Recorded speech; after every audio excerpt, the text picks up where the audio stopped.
This is going to be a real treat of a video for you guys. I am so excited to be making this video because this is the very first time in my tiny, insignificant life that somebody with more influence than me actually recognized me. So without missing a beat, let's get on to— Holy shit! Whoa. Oh, damn. Yeah, you know what? Yeah, you know what? Nope. Fuck the boycott. Yep, most definitely. Yep, you couldn't stop me from spending money for this. Yeah, this is the best reason to spend money. Yeah, fuck that whole boycott from BMAO. Yep. Nah, this was money well spent right here. This is great. Anyways, let's get on to what the subject for this video today is going to be. So basically, you know, I was just chilling in the middle of playing Genshin. My date with Yolan was running 3 hours longer than what it was supposed to be, which you guys already know I don't mind that at all. And all of a sudden, an old friend sent me a friend request on my Discord, and he told me that he was watching a fat bald man on Twitch. You already know who that is. But he also told me that he heard a familiar voice in the clip he was watching. Now when he said this, my balls immediately clenched up in my pants because you don't mean to tell me that some streamer reacted to one of my videos, right?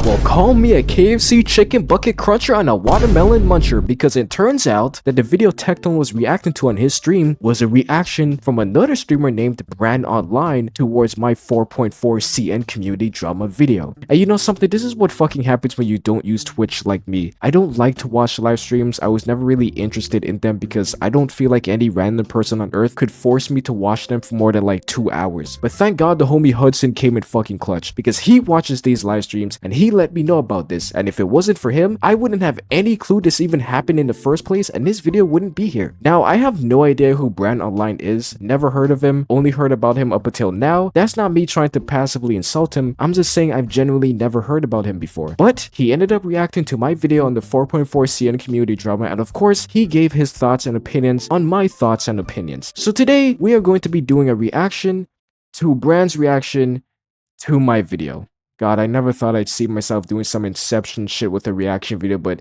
here we are. So I'm going to play his entire reaction to my video, and I'm going to make my own arguments and thoughts along the way on what he had to say about it. Let's get into it.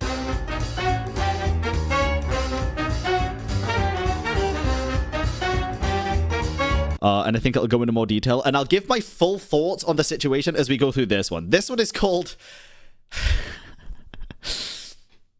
The Genshin Impact 4.4 CN Community Drama is Deserved by Tao. Why do you look like an American version of Jacksepticeye?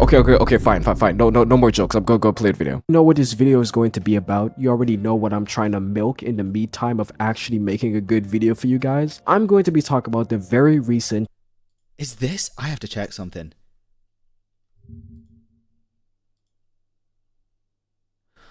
This is the guy that did the story quest video. For fuck's sake, I'm watching it anyway, but fuck. Okay, I'm gonna take a wild guess, just a shot in the dark, and I'm going to assume that he didn't like my Genshin Impact story quest video, but it's interesting because that tells me he's watched me before and he already knows that I'm a rapidly growing malignant tumor at the back of his head. You have cancer, Bran. You have cancer. CN community drama that has been going on in Genshin Impact and my personal opinions on the matter. If you're a Genshin player, you most likely already know what I'm talking about, so I'm just going to give a very brief rundown as to why this is happening once again to— Maybe he can redeem himself. Our best friends Hoiverse over at Singapore. The CN community of Genshin Impact is currently mass on following Genshin's Douyin account, which is like Chinese social media or something, and also mass review bombing the game on Bilibili, which is also Chinese social media or something. Now, why is this happening all of a sudden? Well, I believe there's multiple reasons as to why the CN community is doing this, but one of the major reasons that I believe all the other reasons stem from is from what Hoiverse said during the 4.4— I agree. Wait.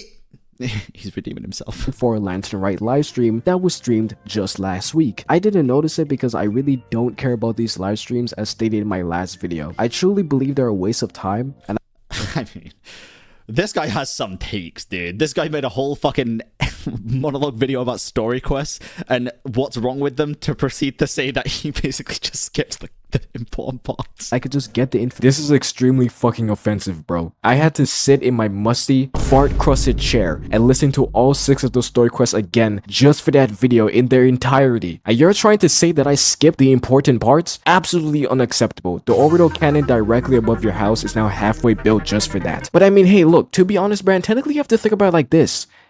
Is any piece of Genshin story even anywhere near to being important if Yelan isn't inside of it? Mission I need from a Discord server. Apparently, at some point during the livestream, EN players, turn on your subtitles for this one, Hoiver said that in celebration of Lantern Rite, players would be getting an absolutely whopping amount of 3 intertwined fates in the in-game mail. Holy fucking shit, dude. Hey, look, this is just amazing. I can't believe I'm going to get 3 intertwined fates in my mail during Lantern Rite. 3 whole wishes? Dude, I could get like 2 debate clubs and 1 cool steal with that, bro. I'm definitely going to be able to, if you're lucky, clear the abyss with the endgame content I obtain from those 3 singular wishes. You see, these types of rewards are exactly what we need. We don't need ungodly amounts of more than 10 wishes every Lantern Rite or celebration in the game.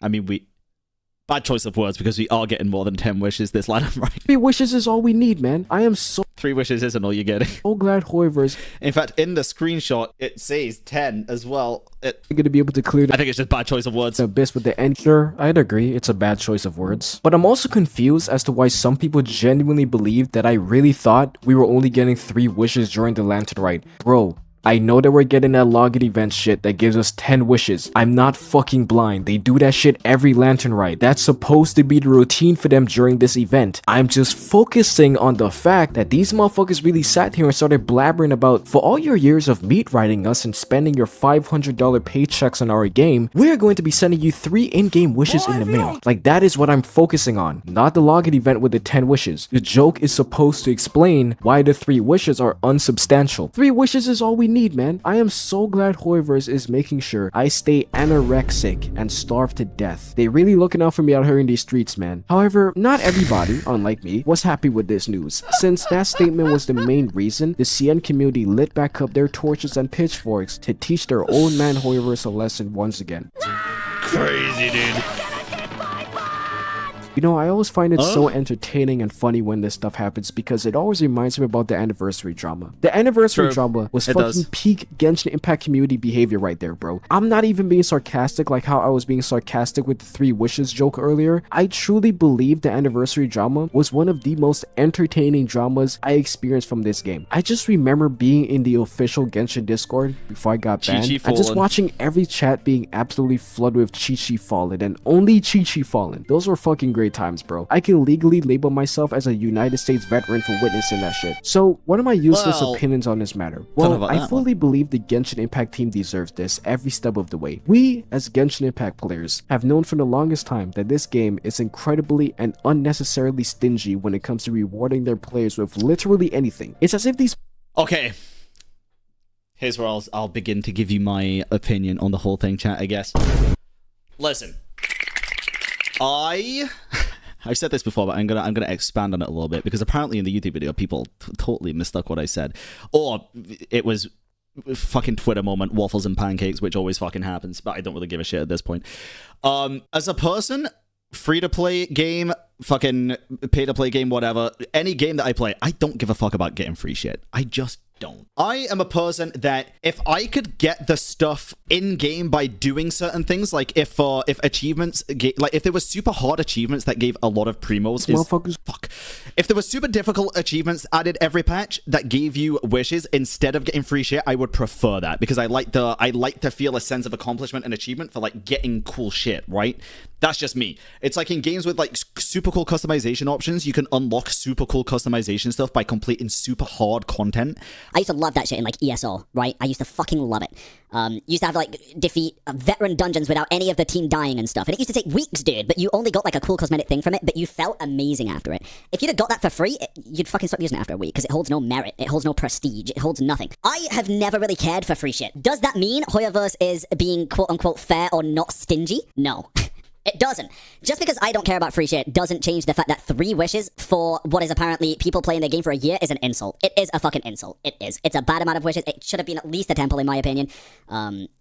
3 wishes is a kick in the teeth to the community. It just is. Do I care that much? No. Can I see why other people care? Yes. Yeah, 100%. I agree that Genshin only giving us 3 wishes is abhorrently stingy for even giving out free shit in the first place. And if it was 10 wishes, I guarantee the backlash they're receiving wouldn't be nearly as bad as it is now, or if there'd even be any backlash about it at all. But with your argument about not caring about free shit, I don't think you were necessarily claiming the community only wants free shit with this take here. I think you were just expressing how even if there was free shit to be gotten in the game, you wouldn't care about it personally, and that's fine. But I just like to let you know that the community doesn't care entirely about getting free shit. That's just a small part of the equation on top of a whole list of things we'd want, as well as reasonable free shit with 100%. literally anything. It's as if these motherfuckers who work on the game are allergic to using the billions of dollars they have to give us a Christmas gift every now and then, especially when it is This guy picks the worst wording sometimes, dude. Christmas is once a year, brother.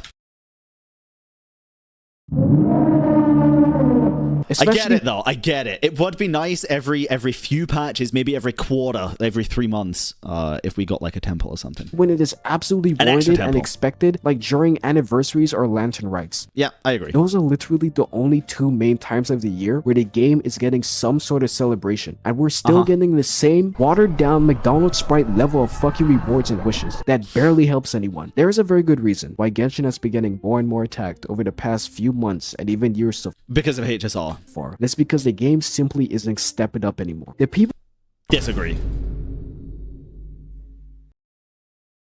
The game isn't stepping up for people that play for very specific reasons. People that play just for the characters and for the freebies, of course, yeah, it's not. People that play for the story, bro, the game has stepped up tenfold over the past 2 years. Don't feel like they're appreciated. Because how can you feel like you're being appreciated? Well, You can feel like you're being appreciated because you're getting a free game that you choose to play. Listen, I get it.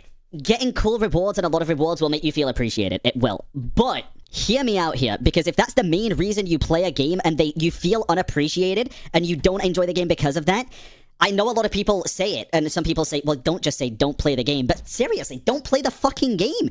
If the only reason you are playing is for free stuff, and you are not getting your free stuff, and you don't enjoy it, why play a video game that you're not enjoying? Video games are there to be enjoyed. They're not there to make you fucking suffer for not getting what you want. Real life is for that shit. Escape real life, play games you fucking enjoy. Go play HSR, go play Honkai Impact 3rd, go play Wuthering Waves, go play fucking Minecraft. I don't care. Go play something that you're actually gonna get some kind of fulfillment out of. And I think that is a very normal human reaction to have to video games, because that is what they are designed for. Okay, so this is a weird opinion to break down, but I'm gonna try my best with this one. Firstly, you stating that the game has stepped up for the people who play for the story is a very opinionated stance in general, because there are some people who enjoy some of the most hated stories in the game, and there are some people who hate the most enjoyed stories in the game. For instance, I believe Fontaine's storytelling was really captivating and well told and just entertaining in general compared to the other Archon Quest stories, but there's some people who claim there's plot holes in the story as to where it just doesn't make any sense. There's some people who believe Sumeru's story is the best one. There's some people who believe Inazuma's story is the best one. So when it comes to the game stepping up when it comes to the story, I'd agree with you there, but the quality of the stories being told in Genshin is still very opinionated by the community. Not to mention, I fully believe the story is never going to reach its full potential when being presented to us as long as Paimon is there. Like, I'm not joking. Like, seriously, she's been getting worse and worse in these past quests I've played. She keeps treating us like we're toddlers who have to be constantly reminded of what's going on in the story, and it can numb the story for me at times. Secondly, yes, the game isn't stepping up for people who want the freebies, but it's always stepping up for the characters though. They always make sure to market their characters and get these idiots to create an entire Discord server surrounding them.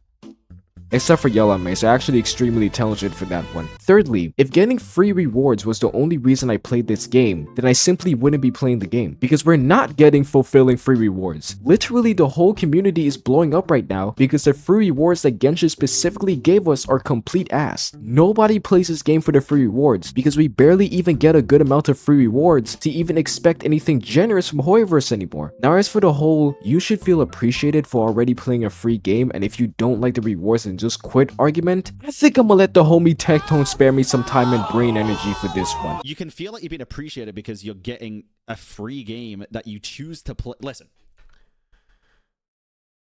The argument that the game is free and you choose to play it, so if you don't like it, just leave, is a horribly, horribly toxic and unhelpful take. Saying that you get it for free is really shit because one, The games are designed to people who do play for free to invest much more time in it than if they were to play.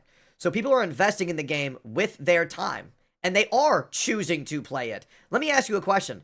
If you had a friend who chose to come to your birthday party out of support for you, and then were upset because they felt that you should have a better birthday party and say, hey, bro, why were you served rotten sandwiches, man? We should call the manager and get what you deserve. Would you kick them out and say, hey, bro, we got this shit for free? Fuck no, bro.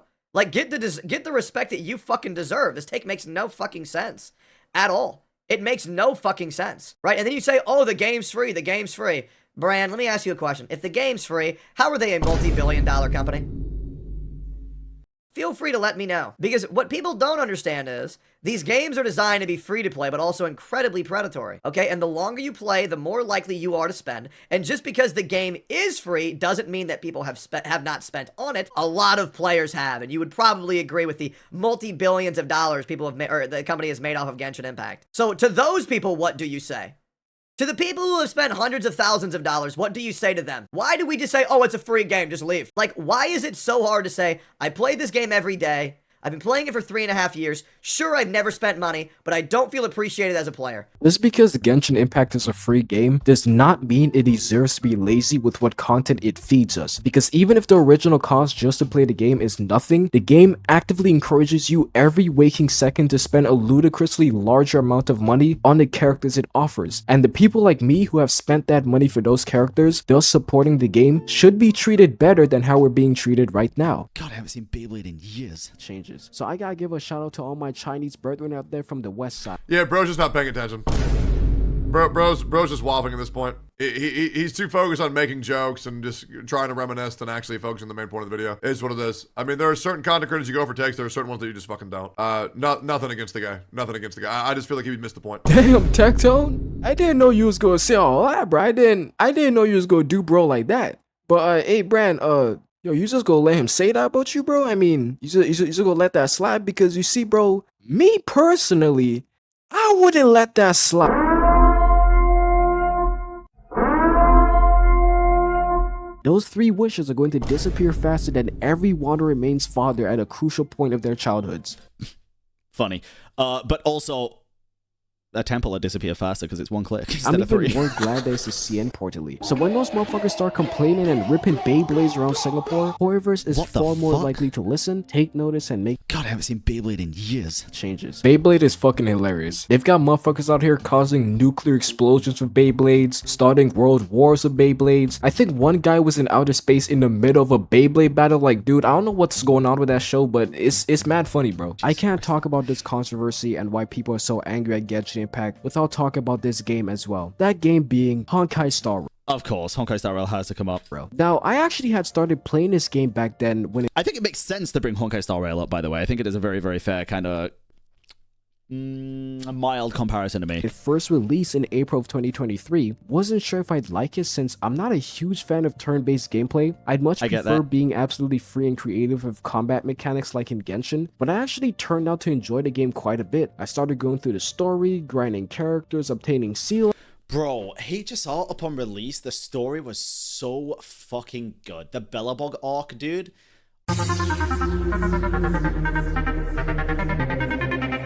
And then I just stopped playing the game. No reason. I think the reason I subconsciously stopped playing was because the majority of the game is just a story, and I'm not a huge story guy, but I will tell you that the story is much more engaging with how it's being presented than in Genshin's story for sure. So I stopped playing for a few months, and then I randomly came back in August just to get Kafka. But did I get Kafka when I came back? No.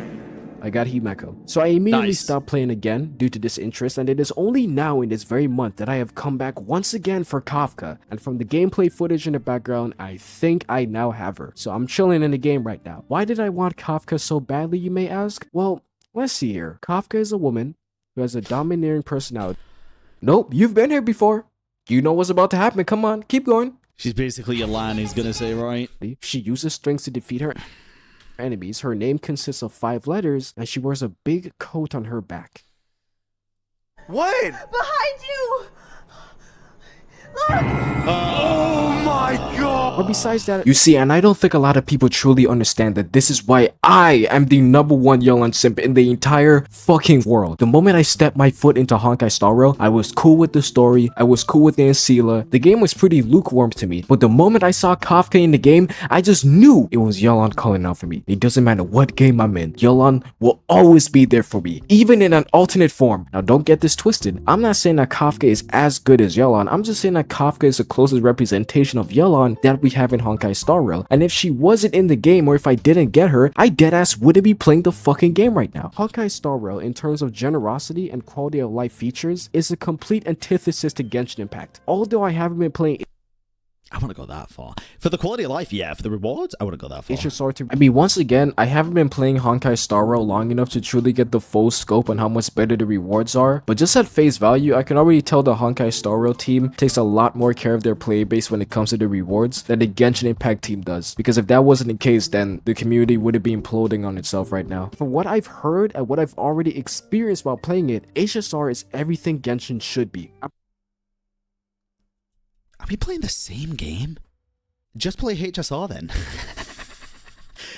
If it's everything Genshin should be, then just play HSR, drop Genshin. I'm confused. Okay, so when I said that HSR is everything Genshin should be, I was mainly referring to my last statement where I said that HSR is a lot more generous when it comes to the rewards and quality of life features compared to Genshin. I am trying to say that Genshin Impact should be just like HSR when it comes to those quality of life features and rewards. I think you got confused because you thought I was saying that Genshin should entirely be just like HSR, in which, no, that's not what I'm trying to say. I said in the video earlier that I didn't know if I'd even like HSR because I don't typically enjoy turn-based games, meaning that I probably wouldn't like Genshin or gotten too much into it if it was a turn-based game just like HSR. I don't want Genshin to share the gameplay mechanics or functionalities of HSR. I typically don't enjoy turn-based games because, while you do have to be more strategic while playing them, sometimes it's just a battle of attrition to see how long you can keep your characters alive against an enemy that's way stronger than your team. So I was never really into turn-based games like that. I do love open world games though. I love the freedom and just the feeling of getting lost and killing shit while exploring the world. And Genshin is the largest open world game that's out right now, so I'm playing Genshin. Literally the gameplay you're watching in the background is me actively enjoying the game because a new region just released, so I'm vibing. But aside from that,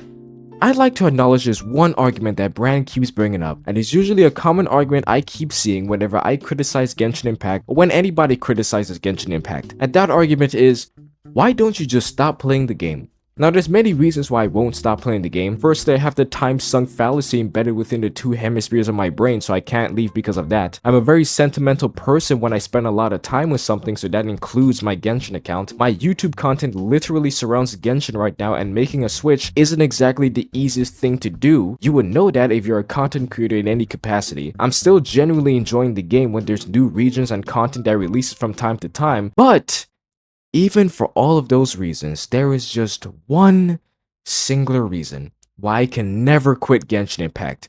And this is a very, very important reason why. No matter what Hoyoverse does, no matter what drama happens in the community, there is always one thing that keeps me playing this game forever. And that reason is about to be presented to you on the screen very shortly.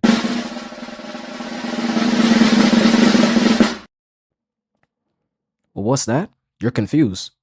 Is this a black screen? Am I trying to say that there's no clear reason why I'd quit Genshin Impact? No. There's something there. It's just that I'm going to give you 10 seconds, Bran. You have approximately 10 seconds before you fall into another one of my traps, Bran. You better hurry up, because you don't have a lot of time left. July 14th, 2023. My thread / manifesto on my love for Yelan and how she changed my life. Credits to my role models, at Hutao Soulmate, at Tobin Jacobs, and Queen Yelan XO. They are my inspiration for this post.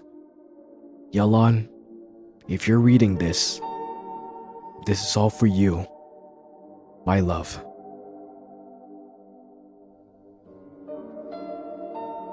Why do you think I won't quit the game, Bran? Do you think that I subject myself to this treatment for no reason? Do you really think I care about this mistreatment we've been getting over the years? If I did, I wouldn't be here right now. But let me ask you this question. Do you even understand the love that I have in my heart? Do you understand the sacrifices I have made? The friends I have lost? The money I have spent? The screenshots I have taken? The time I have sunk? Answer me this question, Bran. Have you ever loved somebody so much that you knew that you just couldn't let them go? I can't leave. I will never leave her. I will never let her go. And neither will she. Because I know that for all of the sacrifices, the judgment that I may have to go through in the future, at least I know that she will always be there for me. And I will always be there for her.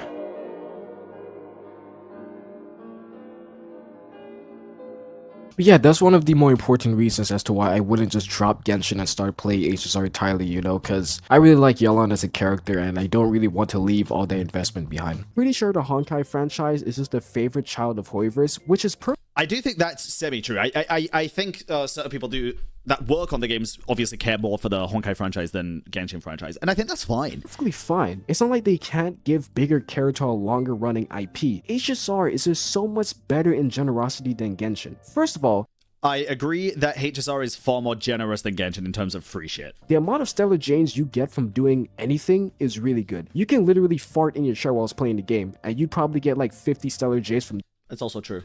Ever since HSR has given out Dr. Ratio. There is one big thing about this that I think a lot of people overlook. It's not just the fact that HSR gave out a free 5-star. It's the fact that they gave out a free 5-star that is unironically really fucking good. And is a limited character that will get reruns. Like, he is a good-ass character.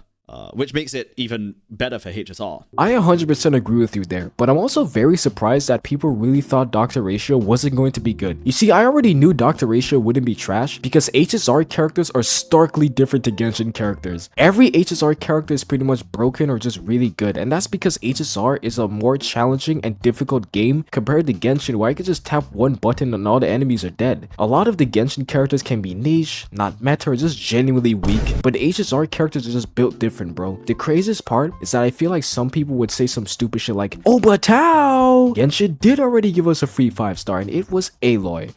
Oh yeah, you mean that one fucking character that you can no longer ever get if you didn't obtain her when she was first being given out? And then on top of that, doesn't even have her constellation unlockable, so we can't even access her full potential? Yeah, I dare you to try comparing that piece of dog shit to Dr. Ratio. There's every reason why Genshin is getting the flack it's getting. The funniest part about Dr. Ratio being given out for free is that for me personally, I didn't even have an imaginary type character before. This brings me on to my next part. I actually think it makes a shit ton more sense for HSR to give out a free 5-star right now than it does for Genshin too, because and hear me out here, because I think this is very, very, very important. Genshin Impact, in the way that it stands right now, is a very easy game. It is an incredibly fucking easy game. You can use the starter characters, including like Collei for Dendro and stuff, and basically all of the starter characters and characters that you get along the way, and you can very easily, if you just level them up and get to the normal AR and stuff, you can 36-star Abyss. You have C6 Nuvi. I'm not talking about C6 Nuvi at all. Don't twist my words. I am literally saying you can make a free-to-play account, you'd be able to clear 36-star Abyss within like a couple of fucking months. Bro, fucking Dendro's in the game. Hyperbloom's in the game now. It's easy as fuck. Also, the rewards from Spiral Abyss ain't that fucking good. They ain't that fucking good. If you miss it, it ain't the end of the fucking world. Honkai Star Rail is a difficult game, dude. If you don't keep up with the characters and you don't keep pulling for the characters that are better and better than what you already have, because the power creep in this game is much harder. There's also the fact that the characters are harder to obtain for the most part, I would say. So giving a free imaginary is very, very nice because, as this guy just said, a lot of people don't even have a fucking imaginary character. It makes sense for HSR to give a free, really good character right now to help people get caught up and help people to be able to have a chance at this endgame difficult content. Would I love a free 5-star in Genshin? Of course. I think anybody fucking would, dude. Anybody would. I just think it definitely makes more sense for HSR to keep the players happy than it does for Genshin, because you don't need it in Genshin to complete anything. It's just to have the character. And a lot of people do play just to have the characters, so. Very, very great take here. Genshin Impact is in fact a brain dead easy game. It does make a lot more sense for HSR to give us a free cracked 5-star instead of Genshin, because you really do have to keep up with your character's progress and make sure it aligns with the current difficulty of the game. Dr. Ratio may have truly saved my life for when I run into enemies with like an imaginary type weakness. I also have always believed that the Abyss just isn't worth it as well. The amount of rewards you get from 36 star in the Abyss never scaled with the difficulty or just a general annoying and stalling behavior of the enemies as it keeps being reset. Like right now, we have 2 bosses in floor 12 who once again just fucking hide on the ground in a little basement for like 90% of the fight, just literally wasting time. And you're still going to get the same amount of 600 Pimos for suffering through that. Like, yeah, Abyss to me was just never a priority. I literally just completed it like fully brain dead a day ago. Also, Bran, I heard that you have a C6 Neverlet. That's interesting. I'm pretty happy for you about that. But have you ever thought about being in the market for a C6 Yala, my guy? Honestly, sometimes when I look at shit like this, it makes me realize that Genshin being a vast open world game and Yelan being inside of it is the only thing that's really carrying the game. Because... Okay. I'm very confused by this guy, because...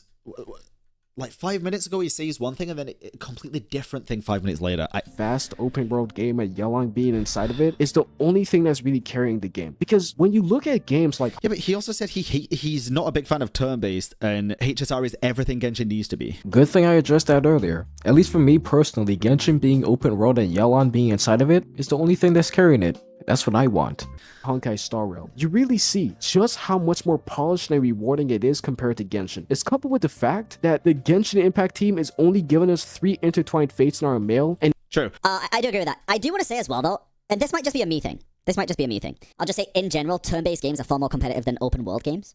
Realistically, the only open-world game that I can think of being, like, strategic and very difficult would be, like, Elden Ring. But I think there's so many turn-based that are just far more strategic. They're very different playstyles, in general. no, for sure, you're absolutely on point with that. Turn-based games are always meant to be strategic because it's basically like, if you don't know what to do and when to do something in a fight at the right turn, you're more than likely going to be heavily punished or just die. Turn-based games were always implemented with that concept. It's what's really giving Genshin all of this hate. Essentially, everyone knows that Genshin could be done a lot better. Genshin could be a lot more generous in what it gives its players, especially when you have another game that was made under the same company being so generous with their players instead. And in my personal opinion, there is no excuse why Genshin can't step their generosity game up and give their players an actual treat or something that they want. I think if Genshin Impact had gone into this live stream and said, for your support and generosity over the past year, we're going to give you an extra free temple on top of the Lantern Rite free temple, I don't think anybody would have had an issue. I think people would have still complained because people like to complain, but I don't think it would have blown up into this drama and to lose millions of followers. And I think overall, nobody would have been upset with that. And I also think an extra temple is far more fitting as well than 3 pulls. I am on people's side who say the 3 pulls is just not good. It's not a good reward. It feels insulting. For sure. I even forgot to mention that Genshin already fucked itself up this week by announcing an artifact loadout that wasn't even what the community wanted. Like, apparently it's not the highly customizable and actually helpful loadout that everyone wanted. So yeah, but it's the one in HSR which has everything Genshin needs, apparently, right? Being able to put different sets in different slots, being able to name those slots, switch in and switch out of those slots, and it's the same thing. Etc. But apparently it's something way different that isn't even useful. And to make matters even worse, the artifact loadout that the community has always been asking for in Genshin is something that's already in Honkai Star Rail. No, it's fucking not. Artifact loadout that the community has always been asking for in Genshin is something that's already... Brother, do your research, please. It's literally not. We just got what HSR has, which you just said is useless. Dude, what? What are you talking about, man? What? Bro, what are you even trying to say right now? Okay, you know what? Fine then. I'll do my research, okay? We'll be right back in a second with this. 2 hours later. Okay, guys, so we are in Genshin Impact, and I've got my gaming! I've got gaming! He's right here. I'm gonna put some artifacts on gaming, okay? Actually, Tao, it's pronounced jamming, not gaming, okay? Jamming is a Cantonese pronunciation. Man, shut your nerd ass up. Okay, anyways, so we're gonna go to his artifacts, okay? Okay, fast equip. Okay, let's see here. Okay, fast equip. Okay, fine, we'll just use another character. Another character that's been out for way longer. Dory, yes, definitely don't have this character. Oh my fuck, shit. God damn it.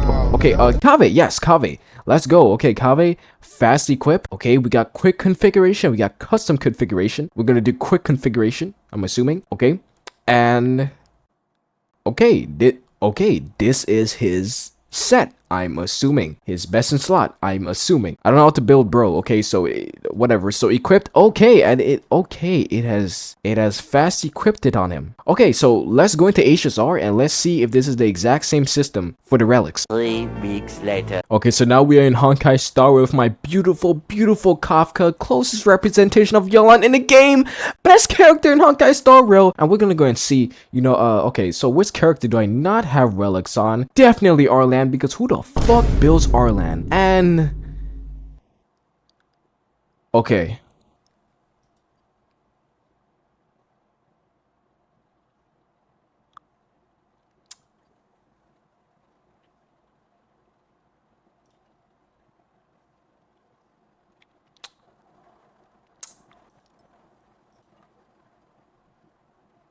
Huh.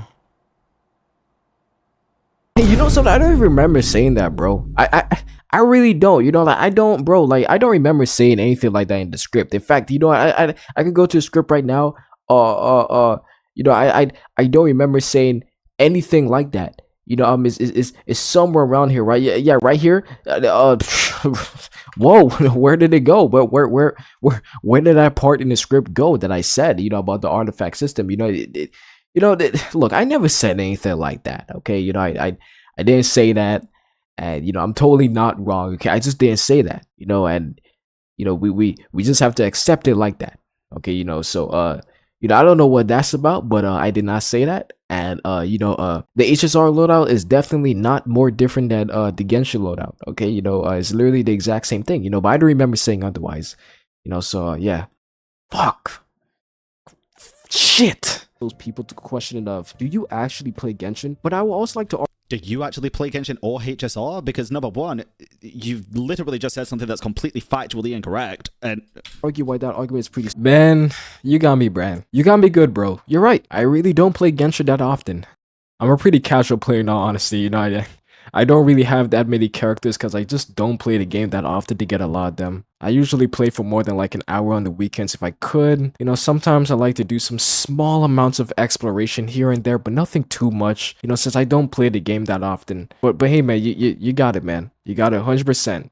You're right on the ball with that. Stupid. Firstly, it's not necessarily all about how many rewards and currency you can already grind in both the game's worlds and maps. It's no, but for that argument it is though, because people are arguing that HSR gives the free temple to make up for the primos that you get from exploration in the Genshin updates that you don't get in HSR. That's the point of the argument. Bro, what in the tartar sauce are we actually talking about? I've replayed this part like 5 times and I still don't understand what he is saying. People are arguing that HSR gives the free 10 pull to make up for the primos you get from exploration and Genshin updates that you don't get in HSR. So what are you exactly saying here? Are you trying to say that the amount of primo gems you get from exploration and Genshin updates are not that high, so they gave us the free 10 pull in HSR to make up for that? Okay, look, in order to spare my brain from overheating, I'm just going to make this very simple statement. None of these games should be having to compensate for one another when one of them is lacking in their rewards department. The motherfuckers who play Genshin Impact should be treated and rewarded just as fairly as the motherfuckers who play Honkai Star Rail. What about the motherfuckers who don't play Star Rail and only play Genshin? Then those 10 polls in HSR don't mean shit because they're not getting them. Maybe it's the way he worded it that's making me confused, but all I'm saying is HSR shouldn't have to be making up for Genshin's lack of rewards. These people have the money to reward both communities at the same level, so they should do that. It's not necessarily all about how many rewards and currency you can already grind in both the game's worlds and maps. It's also about expressing gratitude. If there Okay, that's true, it is, but we've already been through that. I thought this was a totally different point. We're just going back to the same point. They would reward them generously on the days where it is the most warranted. It is the best, most efficient, and less demanding way to tell the player base that they they are appreciated. And That's a very good point. It is definitely those things. It is definitely the bet. Hold they on. would- That's a very good take. that they are appreciated and that their wants and needs. How many times is he gonna show the same fight? I don't know. I don't know who the fuck said this in the chat, but I can't believe there's people in his chat unironically complaining that I put gameplay footage in the background of my commentary videos. More so, why are they complaining that I'm showing the same fight over and over again? Bro, I'm farming in Honkai Star Rail. It's going to be the exact same fucking fight over and over again. Like, bro, what do you want me to do? Complete the entire game in 11 minutes? Bro, all I need is background footage to not have the video be so dull and boring. Cause would you prefer it if I just had a black screen in the background of all of these videos, huh? Is that what you want? Cause hey, look, we can do that. I'm perfectly cool with that. Saves me a lot of editing time. Secondly, it's not every fucking Lantern Rite or anniversary that we get a whole new region to explore. Okay, nobody says whole new region though. Is he talking about the exploration primos from new areas? Yes. Because no, you're right. It's not every Lantern Rite or every anniversary. It's basically every fucking patch. At this point, it's basically every fucking patch until the latter patches. Like, even including the final patch, we still get, like, a whole summer area. Or in Genshin. You're going to be running dry the majority of your time as a Genshin player. I disagree. Most Genshin players are in fact running dry for the amount of Primo Gems they can get for the amount of effort they put into the game, especially with the pity system. The pity system in Genshin has always been god awful and we've known this for years. The people who are at the end game, like me, where they've done almost everything, really don't have a lot of content to turn to and scrape Primo Gems from. Because truly, even if you're free to play, let's say you spend all this time and effort exploring Chanyu Vale, which by the way only gives you 20 wishes, trying to get this 5-star, to the point where you're reaching hard pity and you lose to 50-50. Most of the time, there's nothing you can really do except buy primos or just skip the 5-star because you just can't get them. That's why every time a new region comes out, huge spike in player count because arguably that is the That's not a factual statement. That's a good take. I kind of disagree. It's kind of right, but it's like, I don't think the main reason Genshin sees a huge surge in player base when a new region comes out is just to get free primos. I'm pretty certain it's because it's a whole new area with new characters, a new story, and everything else. I highly doubt it's just because there's a new area to explore for Primo Gems. I think that's kind of ridiculous. I think that's very generalizing. You're right, there isn't a huge spike in the player base whenever a new region comes out in Genshin only for the Primos, but it is a part of the whole package. I would say that people come back to Genshin when a new region releases for each different reason. Some people come back for the characters, some people come back for the new region, some people come back for the story, and there are indeed people who come back just for the Primo Gems as well. So you're right, it is a generalization for me to say that. Plus, I mean, for many people, the only way that they can even get the new characters is by farming as many primos in the new region, so sometimes it ties between one another. There's an events. That's why every time a new region comes out, huge spike in player count because arguably that is the best and only time to really get into Genshin Impact again. So Maybe? I don't know. I personally don't really think there's ever a bad time to get into Genshin. I would argue it's better to get into Genshin like right now than it is at the very start of a new region. Because if you get back into Genshin right now, you're going to be able to get caught up before the next new region comes out. And then you're not going to get spoiled by shit. hell fucking no. Look, I can see why you would say something like that because you're viewing it in the lens of start playing the game when nothing major is really happening, so that way you could get caught up when something major really does happen and you won't miss out on it or get spoiled. I'm sorry to tell you this, but in my personal opinion, if you're starting Genshin like anywhere after like 3.0 or something, you're fucked. You're absolutely cooked. Because the thing is that it doesn't matter if you start when a new nation and a new story releases. You're still gonna have to go through Mondstadt, Liyue, Inazuma, Dragonspine, the Chasm, Ankh-Nomiya, the entirety of Sumeru. Like, you're gonna have to go through all of that shit, and unless you're directly tied to the Speed Force and you're chronically unemployed, there is no such thing as catching up, or at least catching up to the next region that's releasing shortly after you started. Depending on how dedicated or lazy you are as a person, catching up could either mean you reach Fontaine's story in about a month, or your ass is about to leak into Natlan territories of trying to catch up. There's just too much shit in this game for that, and we all know the dialogue is extremely bloated, and you can't skip it. That shit is gonna take some time whether or not you like it. I don't know if this guy actually plays Genshin that much, to be honest. Based on the story quest video as well, I actually don't know if this guy plays Genshin Impact that much. It always kills me whenever Bran in his chat says I don't play Genshin that much at all, because there's just no proof of that. But it's not only just that, It's also because he says that I don't play Genshin that much, but if I didn't play Genshin that much, then why would I have even made a near hour-long video about story quests in Genshin if I don't play enough of the game to even play or understand anything that happens inside of them? I can assure you that the casuals who actually don't play the game that much are not looking at story quests for like the hour that they actually play the game for. It's also the fact that you could look at literally any of my other videos and see the amount of characters I have and the amounts of investment I've sunk in. Like, it just doesn't make any sense. I don't know, maybe these people are just booty lickers. They're just ready to lick Hoi versus crusted booty every chance they get, but who knows? Yeah, surely you're not just misunderstanding 90%. With this, I don't know what he said there. Somebody speaks British or something. Please let me know. Thank you. Following drama across Genshin social medias, I'm glad the CN community is doing it because there's a higher chance for Genshin to notice it. But more than likely, nothing's going to change once again because there will never come a day where everyone collectively agrees to stop playing Genshin for like a week or a month No, there or won't something. be. Because truthfully, we're all connected to the game in some way. We're all It's also because there are very loud people that care a lot, but I think the large majority of players don't care enough to just not play the game. I think most people play the game to have fun and get away from real life, and if they don't get a free temple, it's not the end of the world for them. That's just my personal thought. addicted in some way, so we're never gonna stop playing it anyways. So if we're never gonna stop playing it, might as well just never stop complaining about it. Anyways, that's gonna be it for this video. I'm gonna What a fucking take. Might as well be miserable for life. lick Bran, I'm not joking. I am miserable. Because Attack on Titan ended last year. Sometimes I lie awake in the middle of the night trying to understand what's the point of living now that the only peak show in fiction is over. Like, what is genuinely the point in living anymore, bro? Leftover keyboard dirt from my yell on desk mat. Make sure to unsubscribe as always. It's so crazy, dude, because I feel like that guy has so many good points, but then somehow just goes off the fucking rails to talk about the most useless shit. Okay, I'm just gonna disregard that statement. So that was Bran's reaction to my 4.4 drama video. Had some disagreements here and there, also had some agreements, so it really wasn't that bad. Now, what I do want to find out is if I can find a video of him reacting to my story quiz video, if there is one, because he did say he watched that video before, so I'm gonna go and see if I can find it. Okay, so I'm on the Twitch channel right now.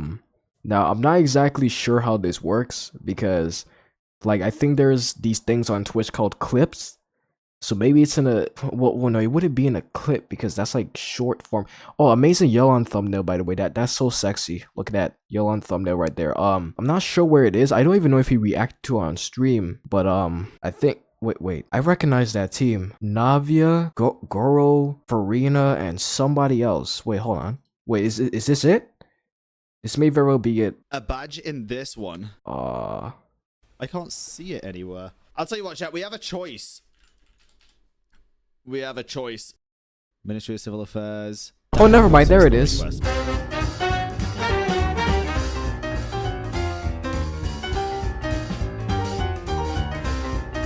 But we'll see. The major issue with Genshin Impact story quest. Let's have a look at this. You know, there's always been this one problem I've been seeing in Genshin Impact for the longest time imaginable. That problem being that the lore in Genshin Impact is absolutely phenomenal, but the dialogue is being represented with in-game is utter garbage.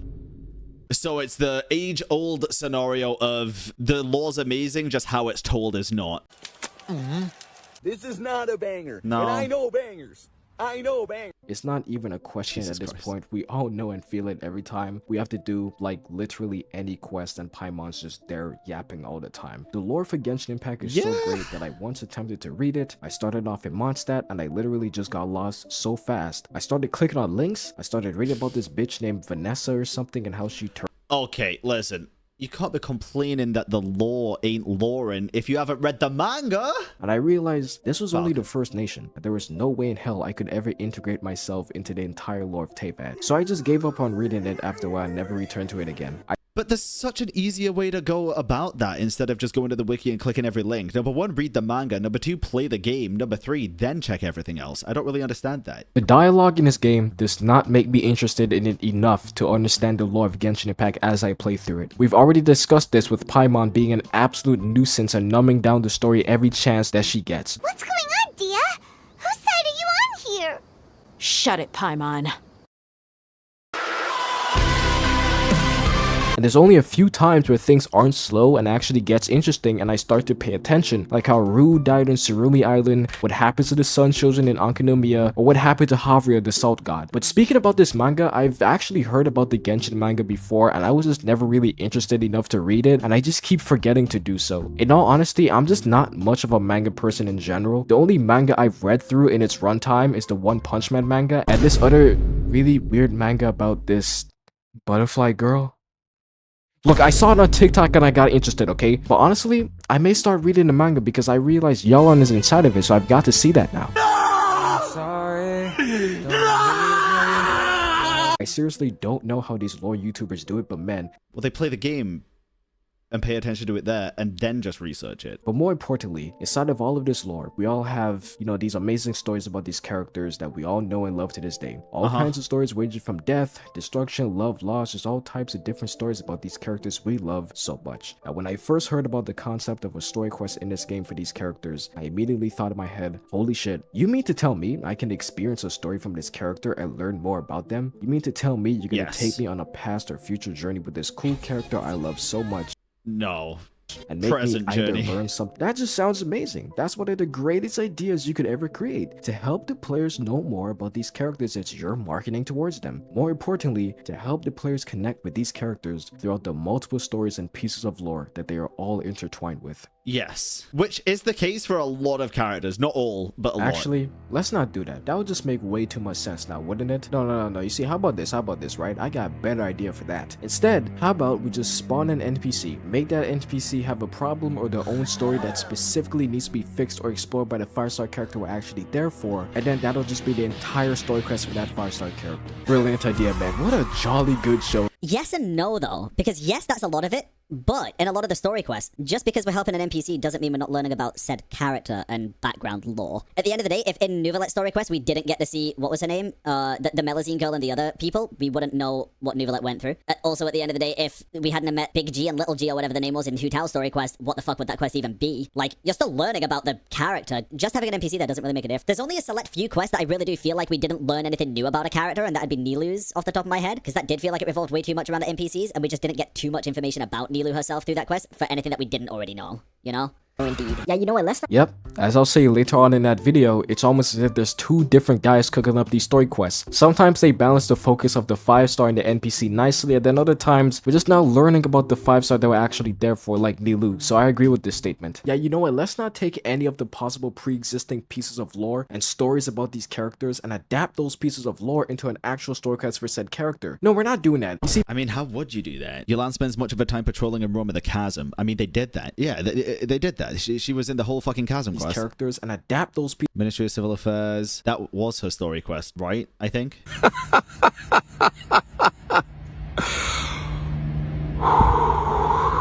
I'm going to try to be very calm here because I do not know why Bran just blatantly lied about Yeon like that. And you guys know how much I love Yeon and how much I treasure her and how much she means to me. So for him to say these lies about her almost made me commit genocide on a mass planetary scale, but I'll try to give him a break this time because he is not as knowledgeable about Yeon as I am, and he does not care about her as much as I do. And I understand that ignorance is not something that should always be met with aggressiveness, so allow me to elaborate. First of all, Bran, you only read the first part of the character's story in this clip. You deadass only read one sentence, and you claimed that is what Yeon went through in her story quest and the chasm quest. No, she did not. Yeon's character stories are completely different stories compared to what happens in the 2.7 chasm quest and her story quest. It is literally on the screen for you to read. The 2.7 chasm quest wasn't even necessarily about Yeon. It was more about Zhao and the sacrifice he almost made before Zhongli saved him. Yeon was just being introduced in that quest. But to be fair, I wasn't paying that much attention to Ito and everybody else because I was too focused on taking screenshots of Yeon in game. And her story quest is nothing similar to her fourth character story. But it's okay. You haven't seen the Gospel of Yeon yet, so I'll let you go on this one. It's for said character. Oh, no. No, we're not doing that. You see, because this random NPC who lost his shit-stained underwear in a dungeon needs our help and desperately needs that underwear back because that underwear was handed down through their entire bloodline. But you see, it's all I get the comedy, but like, I'd like if we got like an actual accurate in-game story quest analogy instead of a joke about it, because like what's this guy's problem with the story quest? That's what I want to know, not random fucking Fontaine guy losing his underwear. Needs that underwear. Nah, that's exactly how it is, bro. Usually just a traveler meets the 5-star, they talk for a bit, then NPC pulls up with a problem that needs to be solved, and that's basically the plot. So the underwear joke is actually that far-fetched. Could probably happen in the future, not gonna lie. But you see, it's all actually very important helping these unimportant NPCs, because it helps build the world around us and makes us learn more about those who live within it. Kinda. Yeah, buddy, look, I'm sorry to burst your fucking bubble, but that's kind of what world quests are for. Did you just happen to forget about that? Did you just blow in from Stupid Town? All joke. I mean, all quests should develop the world, like including even all conquests. Every quest, depending on what type of quest it is, should develop the world at a different level in my opinion. Obviously, the world quest should be focused on developing the world, because why else would they primarily be called world quests? Archon quests also develop the world by proxy because they're developments in the main story of the world that we're in. But story quests shouldn't do that on the same level as those quests, because I feel like the focus should primarily be on the 5-star I want to learn about. They can also develop the world along the way, but on a smaller scale is what I'm saying. It's an issue I have had and noticed for a very, very long time. And that issue is that a lot of these story quests are actually NPC story quests. Now, what am I talking about when I say the term NPC story quests? Well, when you take a look... See, he put Nilu up there, which I agree with. Yai Miko's is definitely not a fucking NPC story quest. I'm sorry, I don't know where you get that from. Jesus Christ. Oh yeah, no, I actually partially agree with that. When we reached to the Yai Miko section of this video, I state how half of the story quest is just helping an NPC, which isn't necessarily true. There's more of like 3 parts of Yai Miko's story quest, which is helping an NPC, learning how to write a book, and then passing on yokai spirits into the afterlife. Yai Miko is the weakest example of an NPC story quest in that section. I just put her in there because I distinctly remember her quest and how we had to help an NPC at the beginning. Once again, I state in the video that these quests may not be the best examples for what I am talking about when it comes to this subject. Ayato's, I do agree it was a lot about NPCs, but it taught us a hell of a lot about Ayato. Like a hell of a lot. That's why I like Ayato so much. It showed us everything about what he does on a day-to-day basis, like behind the scenes, and showed us his inner thought process. What the fuck am I learning so much about Ayato from his story quest? What, that he's smart? That he's cunning? That he's good with politics? Which is something we already fucking knew! It showed us everything he does in a day-to-day basis. If you mean for me to take what you said literally, are you saying that Ayato always deals with problematic marriages on a day-to-day basis? Like, is that all he does? Is that what his character is? A fucking marriage counselor? Obviously, what Ayato does in his story quest is not all what he does in his day-to-day basis. He does many things that we will never see in his day-to-day basis, just based off of the job that he has. Him trying to solve this marriage between 2 people from 2 different clans is just one of the many duties that he has, and some of those duties are probably more fucking interesting than assisting these people's marriage. Now, what am I talking about when I say the term NPC story quest? Well, when you take a look at these story quests at face value, obviously you will notice that these story quests are specifically made and tailored for almost every 5-star in the game. The term story quest would imply that once we begin any of these quests for any of these specific 5-star characters, we receive a story about said 5-star character in specific. So if you're over the age of like, I don't know, 0, you'd expect to learn something new about that 5-star you didn't know about before, experience that 5-star, go through an event that makes them a different character, or the character that they... No. I would not expect to see the 5-star go through an event to make them a different character. That's fair, I guess. While that can sometimes be the case, it Based. definitely isn't always that. There are many 5-star... I still feel like Ayato was definitely the main focus of his own story quest. I feel like that's a terrible example. I think just because it wasn't as action-packed as others, people oversee it as something that it wasn't. Nah, I just don't think that quest was about Ayato at all. I mean, I guess you could say it was about Ayato solving somebody else's problems, but that's pretty much about it. Thing where they introduce some random ass NPC who either has some sort of problem or has their own story to tell and focuses on that aspect about the NPC rather than the 5-star we're actually there for. Some story quests are more egregious with this action compared to others, but it usually always results in the spotlight primarily being on that NPC. It's kind of like saying the Fontaine Archon quest was an NPC Archon quest because there was more people in the audience than on stage. You know what I mean? Like, eh. Jesus fucking Christ, mate! What type of metaphor is this? It doesn't matter the quantity of NPCs compared to main characters in any of these quests. What matters is who the focus is shifted on. The audience members in the Fontaine Archon quest were just there for their input and opinions. Nothing more, nothing less. Especially when most of these 5-stars have pre-written lore that is not only more interesting than these story quests we have today, but would actually help the community learn more about these characters on the big screen if they were animated. overrated. I agree with that, by the way. I still 100% think that a lot of the pre-written lore for the characters should be in some way, shape, or form in the game as like vision story quests or past or like, you know, like flashbacks and stuff. I think that'd be fucking fantastic. Example, instead of Sino's story quest basically being a drug smuggling investigation, why don't we get a story about his beginnings of being a general Maharaga? Wait, hold on, wait. What the fuck did I just say? Wait, no, this Check out this filthy monkey who doesn't even know Jujutsu Kaisen references. Domain expansion. Malevolent kitchen. Instead of Ayato's story quest just being about him helping out with some people's marriage, Ayato's job is to go through politics and help people. how about we get a story about how he became the head of the Kamisato clan or the Yashiro commissioner? Sure, that'd be cool as well. But I don't think because some people have better ideas for story quests that the current model is trash or bad, or even if it's a problem. I think there should be extra quests on top of story quests that go through the character's past. You want the people who make these quests to do more work, and for me to go through more dialogue for something that could have and preferably should have already been done in one story quest for that character? Look, how about this? How about we stop having skill issues and we make meaningful story quests that showcase the past of that character and why they are the character today in that one quest. Bro is trying to make me skip 1,000 more pieces of dialogue for no reason. Instead of Yelan's story quest just being about examining candidates to figure out who would be the next Tianchi of the Lei Qingxing, I just know bro was looking at the screen like, I don't know what the fuck this is, but I'm not reading it.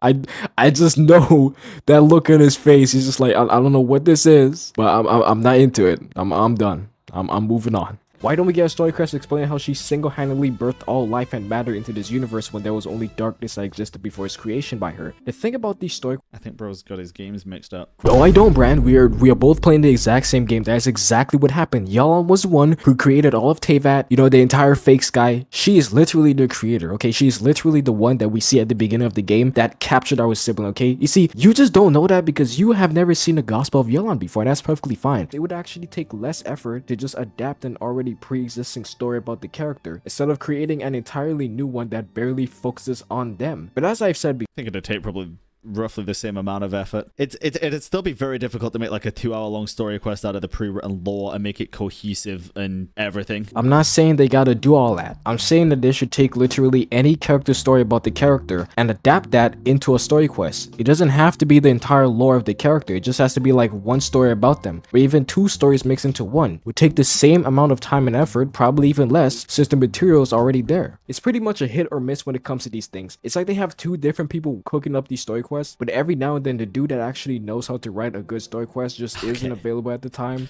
I actually agree with this. This is the first part of the video that I actually agree with. So for me to be able to get my point out more directly, I'm going to showcase 6 different story quests. 3 of these story quests will be what I consider good story quests, and then the other 3 story quests will be what I consider... There's absolutely no shot you're pairing Eula with Ito and Tartaglia and then putting Yaimiko with fucking I don't believe you. bad story quests. I don't fucking believe you.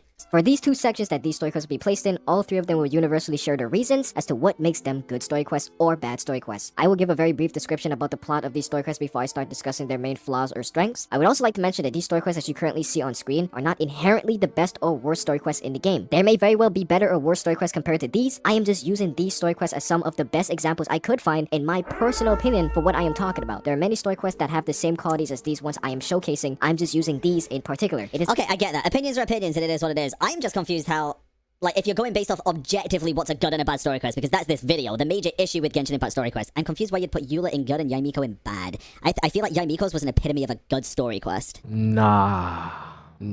Ito's story quest is an epitome of a good story quest. And Yelan's too, because Yelan is in it. You know, but Yaimiko's story quest, I didn't feel shit.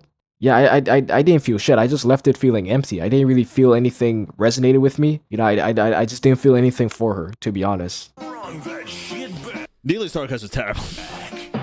In my opinion, because we did learn nothing new about her. The first story Resolve. quest we're going to be talking about today is Nilou's story quest, and I actually believe this may be one of the most hated story quests by the community to this day, and for good reason too. You know something, Bran? I just like to say beforehand that I'm very glad that we at least collectively agree that Nilou's story quest is fucking atrocious, man. Even if you don't agree with the actual problem I have with these story quests, at least you know Nilou's story quest is just boring as shit and doesn't contribute anything to us learning about her either. This quest is absolutely horrendous and mind-numbingly boring to play through. The entire plot of Nilou's story quest is basically about this guy named Sharif, who's a part of the academia, barging his ass into the Zubair Theater. I think that's how you pronounce it. I don't know. I don't really care. And informing everyone that this place is about to get blown the fuck up because the theater isn't intellectual enough for them or something.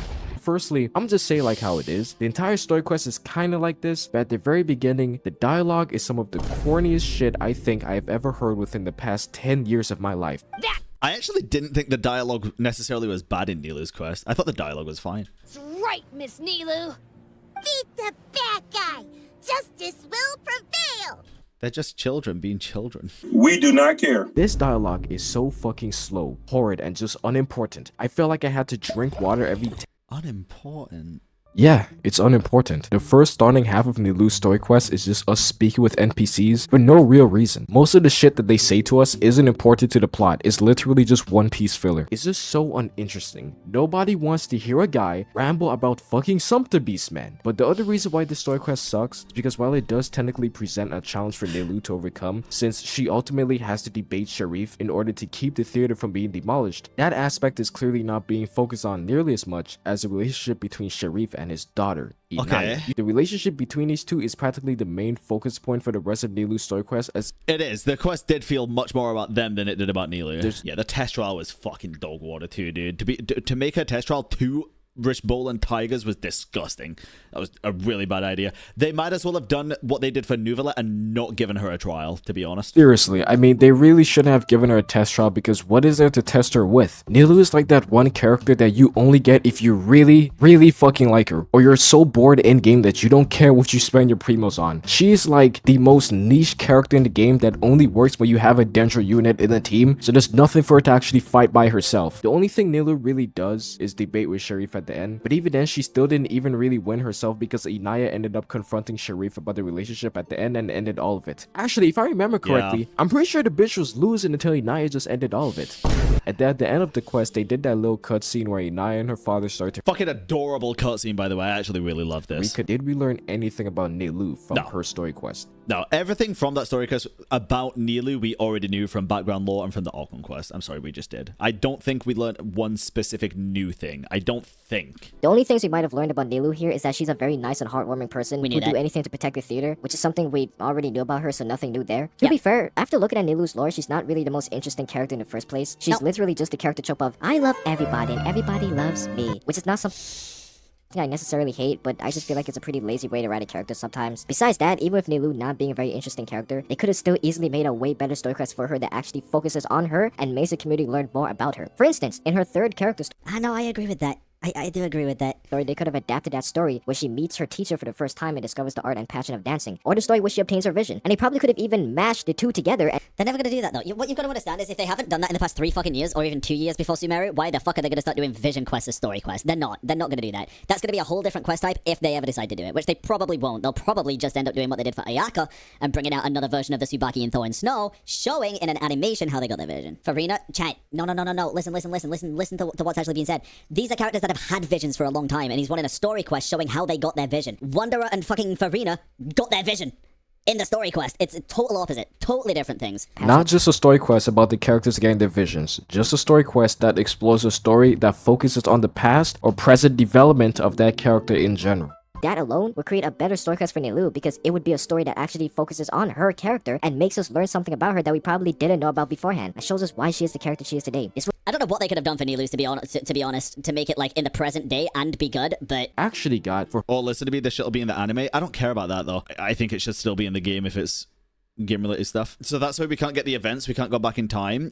There's plenty of ways they could easily do it and make it lore accurate. The red ley line from Deluxe event where it showed him the past, they could easily just make a red ley line somewhere that is being tampered with to be able to witness past events as well. I don't want to be a complete asshole and say that absolutely nobody cares about these NPCs and their relationship, because that simply isn't the truth, and there is some charm to be had with these NPCs and their story. But having it in a character story quest is simply just not the time nor the place to do so. Once again, you want world building, put it in the world quest, not the story quest where we should be learning about no, dude, I still disagree with this. I still think world building is important in every quest. Otherwise, what's the fucking point? Like, world building should be a thing in all quests. It shouldn't just be for world quests. one character will actually World quest is just called world quest because it's out and about in the open world and not like specifically for a playable character. It's NPCs that give us them. be there for. once again, I feel like for world quests, that should primarily be about world building. Story quests can also have world building, but should mainly be focusing on the character progression of the 5-star we're actually there for. Maybe Nilu going to the Pari Desert and learning about the Goddess of Flowers to enrich her theater performance. flowers. That could have been pretty cool, actually. Yeah, maybe doing a theater performance about the goddess of flowers and stuff. That'd have been sick. I feel like Yae Miko's story quest out of all of these 3 bad story quests I'm showcasing today is the most disappointing one. Just for the sole reason that Yae Miko is a 500-year-old yokai, but they still decide to make like half of her story quests around 2 NPCs. It is only 8 minutes into Yae Miko's story quest when this fucking NPC named Kato pulls up to the Narukami shrine, pleading for Yae Miko to help his brother who hasn't been acting right recently after some duel he had a week ago. I don't know. So he finds his brother. How the fuck was this quest just about the NPCs though? What? Don't worry, I corrected myself earlier in this video. It's not half of Yae Miko's story quest that is focusing on these NPCs. It's like the first starting point of the quest that does. Right off the bat, this entire plot is clearly not focusing on Yae Miko as a person, as a character, or as a yokai with tons of stories and history behind her, but you said at the beginning you wanted to focus on the characters and teach you something that you didn't know about them. Did you know that she could do this shit? yeah, I did. Yae Miko is a shrine maiden and a yokai. Just from that general information, I know that she is able to handle paranormal activities and problems. That's literally her job. Even a quick Google search of what a shrine maiden actually is like the biggest reference to Yae Miko's character of all time. So, okay, I have a question though. If there's no NPCs in the quest, what do you want? What do you want the quest to be at that point? Just Yae Miko and you? Is it just dates?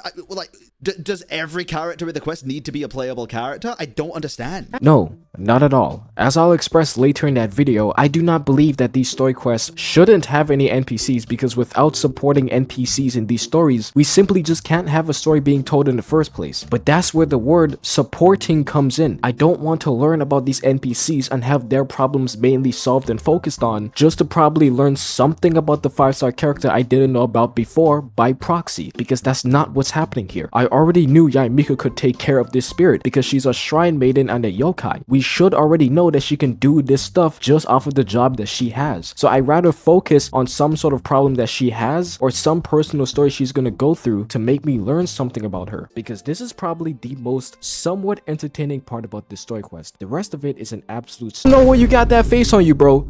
Okay, that quest was not entertaining, okay? Learning how to write a book for half of the goddamn story quest was not entertaining, bro. Sure, maybe the final part was somewhat entertaining because of the animation, sure. But shit was boring, bro. Some people might criticize Yae Miko for acting like this, for not worrying about the real issue that there's people learning actual summoning rituals from a book, but instead about the sales of a publishing house, in which I can't see that argument, but since she is a character that obviously knows what she's doing in a supernatural field, I suppose it is kind of funny for her to care about trivia matters she wouldn't have as much control over rather than matters she's always been invested in handling her entire life. I mean, that shows something about her own character. That's what I was just gonna say, dude.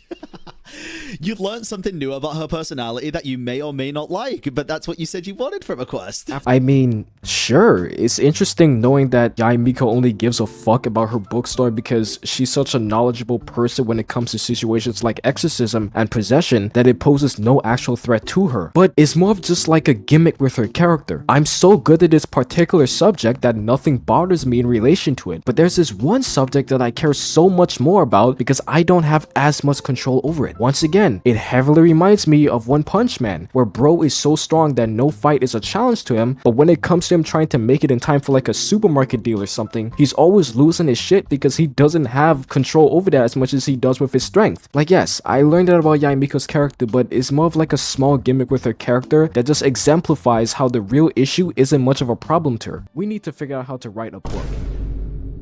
And that is boring as all hell. We spend the entire middle part of her story quest figuring out how to write a book and then sell that. Bro, don't act like we had to use more than 5 fucking brain cells. That book. Yeah, I know we didn't. I'm just saying how we needed to spend that time with the dialogue to just write the book. I don't actually mean figuring out how to write the book. I just meant that we're spending time within the dialogue with Yae Miko teaching the traveler how to write a book, which is boring as shit. Also, this voice line from Paimon almost sent me to the 7th layer of hell. Alright, cool. Then let's press on, shall we? Don't give up now, for the sake of our paycheck, get your brain going! That's it?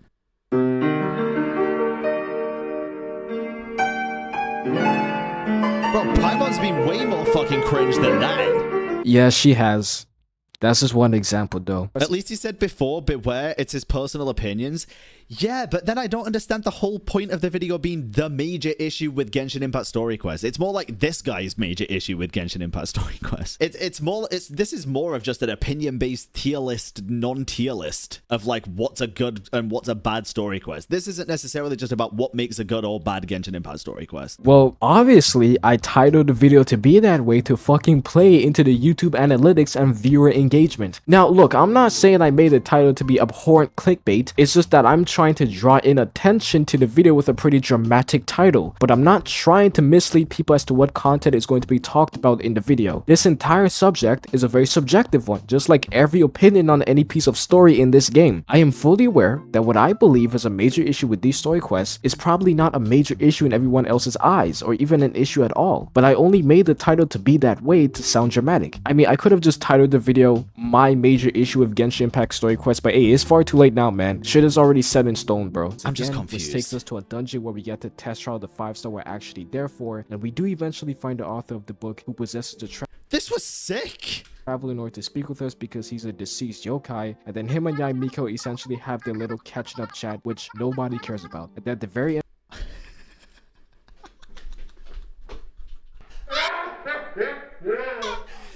Yeah, we get to a point in the quest where we do learn some incredibly cool things about the character in the story quest, but nobody actually cares about that because we just want action scenes. What are you saying? This is where we learn shit, which you want. catching up chat, which nobody cares about. And at the very end of her story, Don't understand how you can say nobody cares about it when you said it's the one thing you care about. I am going to watch this entire interaction between Yae Miko and Aurora Kasai. Okay, I'm going to watch this and I'm going to give my thoughts on this in real time. I'm going to give my in real time brainnet thoughts on this interaction. Okay, and see if I really do learn anything. Oh shit, and see if I really do learn anything about Yae Miko in this quest. I mean, no, in this interaction. Sorry.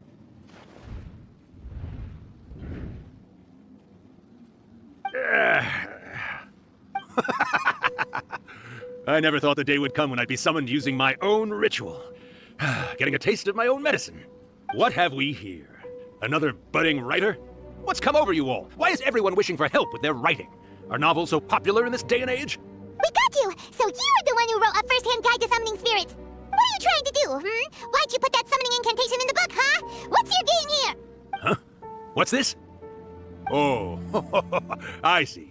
Also, I just want to say this is sped up just a little bit to just conserve time. I'm just saying, I already know that there's gonna be motherfuckers anyway, so I'm gonna be like, no, dude, don't speed it up, dude. You're not paying attention if it's like speed up like 1%. Shut the fuck up, okay? I need to conserve time. This shit, sometimes these shits are fucking long. Shut up. No wonder this felt so familiar. I've walked right into your trap, haven't I? You ask me what my game is here? Well, of course. It was to use this incantation as a means for all the souls of the departed yokai to make their glorious return to the world and plunge all of Inazuma into a brutal, bloody war! What? Paimon knew it! You had an evil plan all along! Oh, did you now? Then how naive of you to let me possess this body so easily. I sense, yes, great power within him. Good. Good! With this power, no one shall be able to stand in my way! Wake up! Quick! Wake up! We gotta stop him! It is futile. You shall never wake him again. This body now belongs to me! Hey! Come on, wake up! Don't let him take your mind! Miko, think of something! Miko!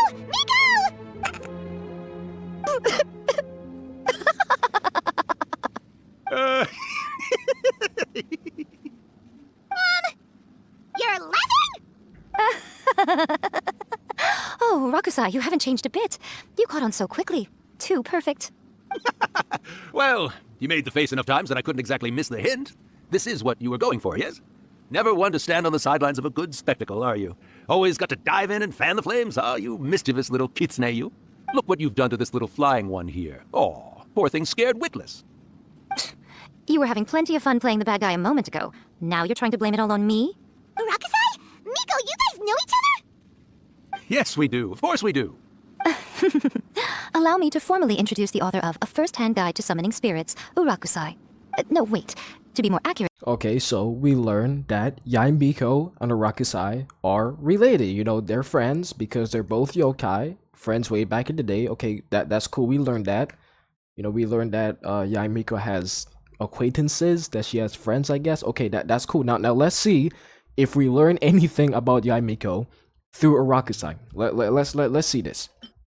It's Urakusai's memory. Or let's see if we, learn anything significant about Yae Miko from Urakusai, that is. Memory? But isn't he a spirit? Ah, spirits, memories, they're just different words to describe the same thing. Something that comes from the ley lines. Do you remember that recent incident when the Rift Hounds were gnawing at the sacred Sakura's roots? You witnessed human memories leaking from the ley lines, didn't you? Well, since there are human memories, of course there are going to be yokai memories too. In life, yokai possess supernatural powers, and even when they are a shadow of their former selves from a bygone era, they still have the ability to control whether they are visible or not. Typically, yokai memories survive longer in the world than those of humans. Okay, so now we're learning about the nature of yokai.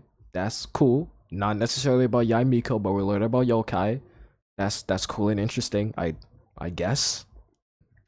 Indeed. I was wandering around the sacred Sakura's roots when I suddenly heard someone yelling, "Please, someone, anyone, help me write a truly amazing novel." It piqued my curiosity, so I popped inside his body and wrote a novel for him. So that's how it happened. But why did you include a summoning incantation in the novel? Oh, little one. Not to toot my own horn here, but when I was alive, I wasn't just another kitsune, no. I was a mighty and powerful Daioko. The memories of other yokai can't possess human bodies at will, like I... Okay, so now we're learning about Urakusai himself. We're learning that he used to be a mighty and powerful Daioko. That's cool. That's great, man. I'm really happy to hear that. But nothing really significant here that I'm learning about Yae Miko either. So let's keep going. I can. But with this incantation, they can go one last little joyride in the world for a couple of days. Anything they're still itching to do, they can go and get it done. But... She's trying to say that all the commotion this causes is likely to be a great disturbance to the humans. Disturbance? I guess you mean that we might leave them with some broken dreams after we leave, hmm? Oh, yes. And they might have a fever or whatever. But I actually think that the most admirable thing about human beings is the way that they go out and shape their fate with their own two hands, given that they're not born. Okay, so now we're just yapping about humans. Now, we're yapping about why Urakusai supposedly did this. And like he says in the beginning that he did this to bring some sort of war. Like bring down Inazuma or something. I'm pretty sure that was just an act, like it was just a joke. Like it was just fucking around. So I don't even think that this was bro's true intentions with what he was doing. Even though we're not even here to learn about him, I thought that we were going to learn why he's even doing this in the first place. But apparently that reason that he gave at the beginning is not the reason why he's doing this whole summoning thing with this book. Like apparently he's just fucking around. Whatever, right? So, okay. And blessed with the same powers that we enjoy. As for those who would rather draw on external power than seek to improve themselves, it's quite right that they learn their lesson eventually. So when you think about it, we're actually doing the humans a big favor. Miko, you agree, don't you? Yes, that's what I thought too. All right then. You finally convinced Paimon. You guys were right. What are you scared of, little one? Don't be deceived by her day-to-day antics. Miko is actually one of the most powerful yokai out there. Okay, now you see, now we finally learned something, I guess, new, or at least something new to me about Yae Miko I didn't know about beforehand. Apparently, Yae Miko is one of the most powerful yokai out there. And that's cool and all. That's great. But let me tell you guys something. I'm a big fan of show not tell, okay? Like, you're telling me that she is the most powerful yokai out there. That's great, but why is she the most powerful yokai out there? How is she the most powerful yokai out there? Oh, is it because she's a familiar of the Raiden Shogun? I looked on Reddit to find the answer as to why she's even the most powerful yokai. All I can find is that she's like a familiar to the Raiden Shogun. Just like how Zhao is the most powerful. Was it Zhao or Zhongli or something? I don't know. No, it was Zhongli. Like how they said that Zhongli is the most powerful Adeptus or something like that. It's like they're just saying that she's the most powerful yokai out there, right? But they don't tell us why. They don't tell us how. They don't tell us how she became the most powerful yokai. Okay, like they don't show us this either. Okay, like it would be really great if we learned why she's the most powerful yokai. How did she become the most powerful yokai? What did she do to earn the title of being the most powerful yokai? How did she cement herself as being the most powerful yokai out there? I'm curious as to know. And I would like for you to show me that rather than telling me that in fucking dialogue, okay? Like, I understand it's very easy to make fun of people for wanting action scenes and wanting animations and shit, but I'm just gonna say it like how it is. You showing me something about this story is going to appeal to me a lot more than you just telling me it. That's significantly more boring. I'm sorry, that's just how it is. And I feel like that's just how most people actually feel. Okay, like I'm tired of people ripping on people for wanting action scenes or wanting, you know, just scenes in general to just show not tell. A lot of people prefer show not tell. Okay, because let me tell you something. Let me give you an example. Let's say you're playing God of War, right? And you're playing as Kratos. Well, no. Okay, right? You have Kratos in God of War, right? Now, let's say that instead of you actually playing as Kratos and playing the game and defeating Loki's brother and battling Jormungandr or some shit like that, whatever his name was, that big ass snake or whatever, Jormungandr or some shit, whatever, right? Let's say, and like fighting Thor. Let's say instead of doing all of that, instead of them showing you all of these fights, let's say instead they just had Kratos sitting there on the screen, like in a fucking chair, right? And just look at you and be like, yeah, so like I killed Thor, I killed all these gods, I killed Poseidon, I killed Loki's brother and shit like that. I killed all these dudes, man. I killed that big ass snake that can circle around the world. I'm like the strongest guy out there. I'm the strongest. I'm Kratos. I'm the strongest. And then that's it. That is so fucking lame. That is so lame, bro. Like nobody would want that. Nobody would want to play that, man. Okay? Like show us, not tell us, man. And then we would truly understand just how powerful this character is. And that goes for Yae Miko. Not only that, Irakusai, but my latest work has beaten that book you wrote, A First-Hand Guide to Summoning Spirits, to become the most popular in Inazuma. Of course. You were never one to make extra work for yourself where you can help it. And yet you went to all these lengths to find my painting room, and even took the trouble to summon me. I knew you must have some ulterior motive. You were always the one to pick a quarrel with me when we all used to gather around and share stories. Okay, so I guess we learn as well that they, you know, Yae Miko and all the other yokais, including Irakusai, used to gather up together like a fucking gang, drinking beer or some shit, just like, oh man, Yae Miko, you used to do X, and you used to do that and X and that, like, oh, I mean, whatever. I literally don't fucking care. That is not significant to Yae Miko's character. What we learned that she has fucking friends, acquaintances, companions in the past. Cool, man, that's great. That's great, man. All right. You win, I lose. Happy now? I finally get to hear you say it centuries later. Ooh, I must say it feels good. I remember when you were just a little girl, always hanging off my shoulders. A few hundred years later, and you're all grown up. We learned that Yae Miko used to be young. That's great. Amazing. Oh, Irakusai, how much time do you have left? Not much. That goes for all of us, actually. We've all got to go back where we came from in the end. Everyone's quite content in many ways, but they still can't help but ask, are we ever going to have another Hyakyako? Don't you worry about that, Irakusai. Arrangements are being made. When my bell rings, it means the moonless night is upon us. Great. Wonderful. Fantastic. Miko, it's been nice catching up, but I'd better conserve my energy if I want to stick it out until then. So, I'll be on my way now. All right. Goodbye then, Irakusai. One last thing, Miko. I just want to know, have you been well all these years? I've been great, of course. Every day is a happy one. Especially these days. Not only do I have my light novels, but I've also met these two delightfully nosy outlanders. That's great. Yae Miko. I guess we learned that she's happy and she has her light novels and she met the Traveler and Paimon. That's great that we knew that. And even A is finally starting to come to her senses. Quite a miracle given how pig-headed she can be. Oh, well, great. That's fantastic. Irakusai, you'd be right at home in this era. A great storyteller and artist like yourself would be the Yae Publishing House's ace in the hole. And I would personally be hounding you over your next installment.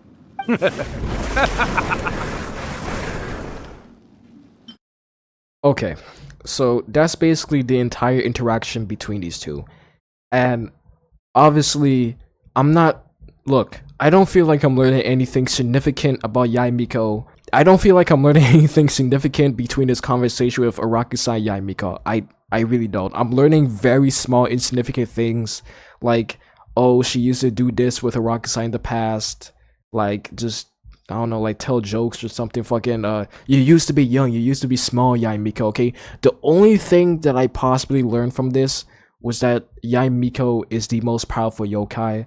But once again, as I've explained, I'm a big fan of show not tell. Could you make a story about why she is this? Why is she the most powerful yokai? Why is she one of the only yokais that is living today? Okay, give me a story about that. I'm sure it will be fucking entertaining. I'm just saying. I'm 100% sure, man. Okay, you know, and it's like I keep seeing like this comment that people keep making as to where it's like, man, no, man, like this shows how sad Yae Miko is, right? It shows how sad that she is, that she has to, you know, make all of her yokai friends go away, that she's going to be the only one left. Sure, maybe that happened in this story quest. I'm not sure at which part, but maybe that did happen. But look, I did not get any sense of that happening here. I did not get any sense of Yae Miko feeling somber or sad that she has to exercise all of her yokai friends. Okay, maybe that happens when she actually does it, but I'm just speaking about this specific scene in general. I don't see that shit happening, and I don't get a sense about that. So yeah, that's basically the whole interaction. I don't feel like I learned anything about Yae Miko at all, really. Then it does that annoying thing to waste our time where it makes the 5-star have us wait until the next day to have a useless lunch conversation with them, and then that's actually the end of Yae Miko's story quest. As I've stated beforehand, I believe this is one of the more disappointing story quests because it's just so lackluster for the character that Yae Miko is. This man's face is killing me dead, bro. I cannot handle this man's face right now, bro. This man looks so shocked. Yo, he generally has some of the best facial expressions of all time. I'm just saying. She is a 500-year-old yokai. Surely there were some amazing stories that could have been adapted into the game for her instead of this. But again, my point is they're not going to fucking do that. If there's already past stories, why are they going to make it for one character going into the past to witness that story instead of something in the present day? It's a theme for every character that it's in the present day. You are joining them as the traveler. Also, yeah, one of the whole points of that quest was to show that she's lonely after losing most of her yokai friends, which is in her story. And when we get to meet one of the yokai friends, you say nobody cares about it. I don't understand. Okay, so what I'm about to talk about here is the biggest criticism about the problems I have with story quests, not just from Bran, but from many of the comments on that video. And that piece of criticism is, we cannot explore a character's past lore or story because we have to be in the perspective of the traveler in the present for these story quests to take place, and we are not able to go back in time because it wouldn't make sense. Now, this is actually correct. Yes, we are constantly in the perspective of the traveler on Paimon for everything that we do in the game, so it wouldn't make sense for us to explore past lore and stories because the traveler, which is our only perspective in this world, can't go into the past. Now, I have two counter arguments to bring up to this statement. Firstly, do we really need the traveler on Paimon to be inserted into the story quests for these characters? Because me personally, I say fuck the traveler on Paimon. One of them is a floating piece of shit who doesn't know when to actually shut the fuck up, and the other one doesn't even know when it's the absolute right time to actually open their mouth. English, motherfucker, do you speak it? A lot of the time, the traveler and Paimon are only there because they are our only perspective, but they don't actually contribute much in these story quests. They're basically just there for the ride and nothing much more than that. They're literally just self-inserting half the time. But hey, you know what? The point still stands. We can't view past stories about these characters because the traveler can't go into the past, so therefore, there's no actual way to make these story quests be about the important past lore and stories about these 5-star characters. Only that there is actually a way. Now, Bran, you actually helped me with this solution unknowingly, because at some point in this reaction, probably later on in this video, you brought up the red ley line that appeared in Diluc's Hidden Strife quest that actually did allow the traveler to view past events in the present. This means one thing, that there is actually a sensible mechanic in this game that does allow us to go into the past in some capacity with the red ley line. Now that we know this mechanic is in the game, how about we expand it further, as to where anytime you begin a story quest, this red ley line appears in this specific location. You click on the red ley line, which activates another existing mechanic in this game that puts us in this pink warping dimension like the mirrors and Fontaine do, and now all of a sudden we're in the past with the 5-star character that's about to have one of their past stories told. But then you might be asking, well, Tao, how is that going to work? Because if the traveler goes into the past and interacts with that character in the past, inevitably it's going to cause timeline issues in the world and with the character. And to that, I once again say say, fuck the Traveler and Paimon. They don't need to be in every single quest that we go through. Instead of putting the Traveler and Paimon into the past, how about we click on this ley line, we go into the past, but not as a Traveler, but as the playable 5-star character themselves, which is something that's already a mechanic in story quest test trials. And then we just play the story through the 5-star character's perspective. It would be much more immersive and personal, bring better stories about these characters to life, and it'll be done in an actual sensible manner. All of these mechanics can be brought together and reworked to make a much better story quest for all of these characters combined. The Raiden Shogun, or how she got her vision, just anything cool. Nobody cares about that. Interesting from her past or her lore would have been so much more better than this. This literally was about her past and her lore, but you said you don't care about the part that was about her past and her lore. Yeah, but that part really wasn't about her past or her lore. At least, it didn't tell us anything significant about her past or her lore. The entire interaction between Yae Miko and Urukasai was basically just like, oh hey dude, I remember you from like centuries ago. Remember when we used to go into like humans' homes and shit, and we used to take shits in their fucking toilets and they couldn't do shit about it? Yeah, that shit was so much fun, man. That was so cool. I wish we could relive those days. Bookstores should not be the highlight for this character, especially for a character who is known to be pretty unknown, both in-game and in the actual community. That's like saying toys should not be the basic principle of Tartalia's story, but you put it in good. Toys were never the basic principle in child story quests as much as books were for the middle part of Yae Miko's story quest. First of all, Tuzer never actually gets a singular toy in the entire quest, because the toys in the quest are not toys. They're actually metaphors for the big-ass killer robots that would destroy him in seconds. The whole gig of Child pretending to be a toy salesman and selling toys is just a cover-up so that way he can protect Tuzer's dreams about Child and Mr. Cyclops. Meanwhile, us having Yae Miko teach the Traveler how to write a book to beat the best-selling one is no deeper than just that. This very dangerous book is spreading to the public. Let's write a more popular one to put it out of business. That's all it is. Yae Miko seems like she would be a pretty interesting character to learn about, but sadly we don't get any of that treatment in her story quest either. Bro did not want to hear this. Bro was very upset that I said this. Bro was not gonna let this slide. I can tell you that for sure. Just like the loose story quest, I've heard a lot of people have their dissatisfaction with Ayato's story quest, and I can clearly see why. I'm going to make this rundown of Ayato's story quest pretty short. Let me guess, he talks too much, there's not enough action, it's just talking. Yeah, most definitely there's too much fucking talking. Didn't even feel like I was playing an open world video game. Felt like I was playing a fucking visual novel in this bitch. Ayato's story quest tells almost nothing about him as a character, or his past, or how he came to be.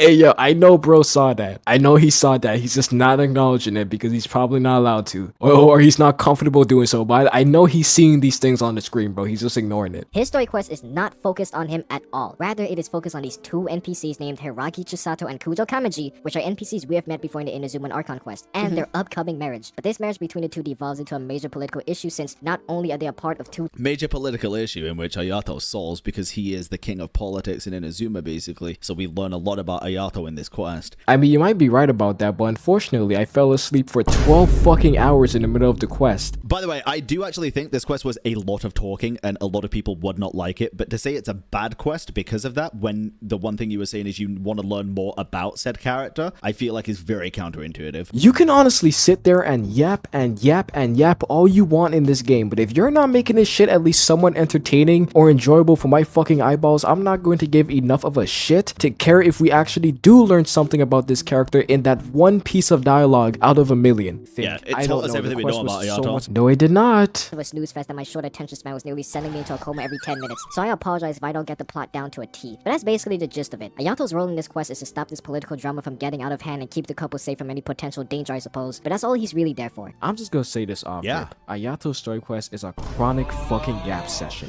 99% of this story quest is just very long scenes of dialogue, and the other 1% is us using Ayato in the test trial. This is horrid, bro. It's one thing to put me in a yap fest of a quest because, let's be honest, that's basically just the entire game, but it's another thing to make that yap fest be about 2 NPCs that I was never there for in the first place. What truly makes this story quest even worse is I guess I just don't see it as the yap fest being about the NPCs. This is more about Ayato and showing his inner workings and what he does every single day, like the ins and outs, I guess. This isn't what he does every single day!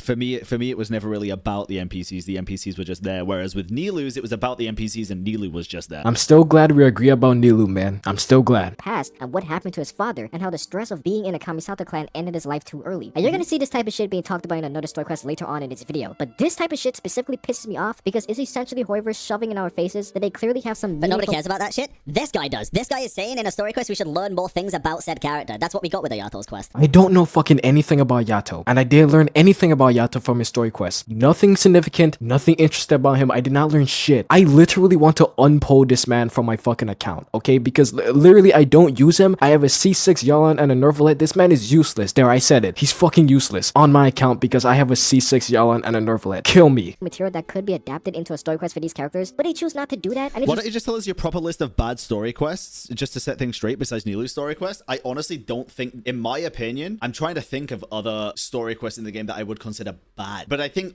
most story quests do what they are supposed to do, which is give you more of an insight on the character, give you a decent trial of the character, and show you the inner workings. Yeah, Kazuha's would be another one that I think would be a little bit more mediocre. Raiden Shogun Act 1 for sure, because we already knew about the Raiden Shogun and everything just moved way too quick. You said Jean? Oh, I think Jean's story quest showed us a lot about the character that Jean is and what she does on the daily, and like, I actually think that's one of the quests that shows us the most about a playable character, to be honest. Kazuha's story quest was already mid, but it became even more mid when you realize that the second Golden Apple Archipelago event had a better story quest for him from his island. Raiden Shogun's first story quest I do remember was pretty mid. I don't remember too much about it, but I do remember walking with her and taking a picture of her at some point. I do remember her second story quest was amazing actually. And Jean's story quest I also don't remember too much about, but I'm pretty sure it was just about her being overworked as usual. I'm gonna have to rewatch these things again. I see some people trying to defend Ayato's. It's bad for a kid's game, but interesting for an adult paying his taxes. Yeah, but this isn't a kid's game. If this is a kid's game, people can't fucking read.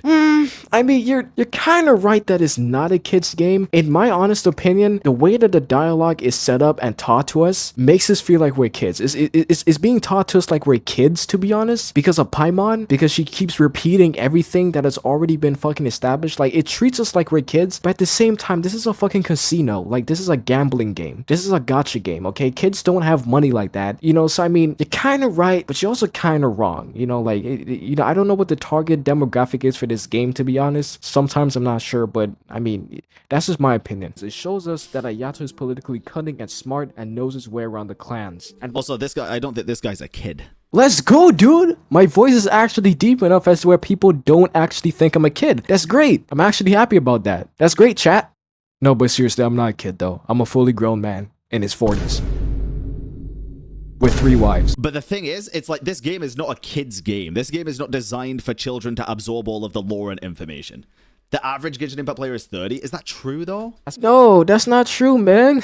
Hey, yo, stop listening to your chat, bro. They're dumb as shit, okay? Most of these guys playing this game, yeah, they can be very old. They can be like 30 plus. But most of these people are like baby besting kids who simp and kin for these fucking characters every day on Twitter and defend them too much. A little bit too much. Or maybe those are the 30-year-olds. Who knows? Why would he be the head of the Kamisato clan or the Yashiro commissioner? That's like glazing the president of the United States because he's politically smart, when that's already expected from him in the first place. Or at least I hope so. I mean, I don't know. Bro can't even tell that his birthday cake is being fucking incinerated in front of him. But if you want to bring that up, then I believe it would be much better for us to once again have a story quest that shows us how he became as smart and cunning as he is. What challenges did he have to go through to become the Yashiro commissioner? Why is he the character he is today? And so forth. It would be a lot more impactful and personal than... So far from this guy, I'm just gonna keep it a buck. This guy wants story quests to be about the pre-existing past stories of a character. He just wants to know about the past, not anything that's currently ongoing. I get it, but that's not what story quests are. Every single time it's just been, I want to know more about like how the character got to the part that they're in and the point that they're at, and it's like, sadly, because I do think that'd be cool as well, that's just not a thing in the game. We just don't get that yet. Hopefully we do someday.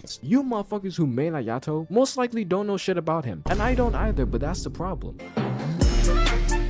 So with the god list, this dude put Tartaglia, okay? And I just want to put the fact out there that he also said in Yaimiko's quest, the focus should not have been on, like, even around bucks, because Yaimiko's story and character is much deeper than that. So I'm curious why Tartaglia is in the good tier when his story quest is focused on getting a toy for his little fucking brother when he's a Fatui fucking Harbinger.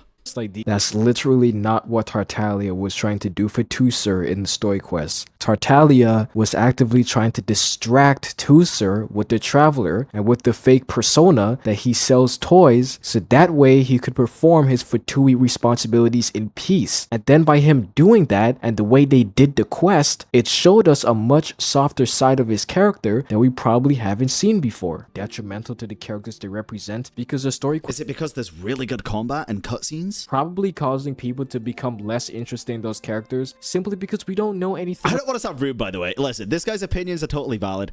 I do want to say, completely valid. Everybody's allowed to feel how they want. I just vehemently disagree. NPCs should never be the spotlight of any character story quest. Although they are needed in story quests because one character cannot carry a story all the way through by themselves, the focus should never be entirely shifted onto them. If you want, I agree, but I think the only time that was really prevalent was in Nilu's, even in the other two. To bring up the argument of world building, once again, that's what world quests are for. World quests are for world building. Yai's quest was actually about Yai. I'm still very shocked at the part that he said nobody cares about when that was the part that gave all the information about Yai and the lost yokai and stuff. This man is very dedicated to defending Yai Bika, and it's like, you know something? I may honestly just let him have it, bro, okay? Because as a passionate man myself for another woman in this game, I'm not going to step in front of another man when he's trying to be passionate for his woman. So I may actually back off of this one and just give him the win. I'm just saying. It's not like these NPCs and their stories and issues are totally uninteresting. It's just that they don't belong in story quests. It's fine if you enjoy politics and whatnot. Okay, listen, part of me kind of agrees with this and part of me doesn't, but here's the thing. I want to hear from this guy what he would want as Ayato's story quest that is nothing to do with the past, just about the present, if not what we got. Because so far everything has just been, I want the story quest to be about this, and it's already an existing piece of past lore in the game. I want to know what he would want that is in the here and now. I have a story for you that represents Hayato in the present time. Allow me to narrate it for you. The setting starts off in the Kamisato estate. Hayato is doing his usual paperwork for the Ashura Commission as usual. It's a pretty normal day, a nice summer breeze sweeping outside his windows, but Hayato, being the busy man he is, stays inside and does work as he usually does. Eventually, this work makes him pretty thirsty, even a little parched if you will. So Hayato looks around his room to see if nobody's watching, for Hayato was about to partake in one of his favorite pastimes during his days. He reached into his incredulously wide long sleeve, and as he reached into his long sleeve, he pulled out a singular boba bubble tea. His favorite refreshment amongst all others, he took great pleasure in seizing every opportunity for a taste of this delectable liquid that he oh so demanded for. But it wasn't enough. Hayato had already finished the first cup, and he was still rather quite thirsty. So he reached into his long sleeve again, and he pulled out another boba bubble tea, and he drank that one too. But it still wasn't enough for Hayato.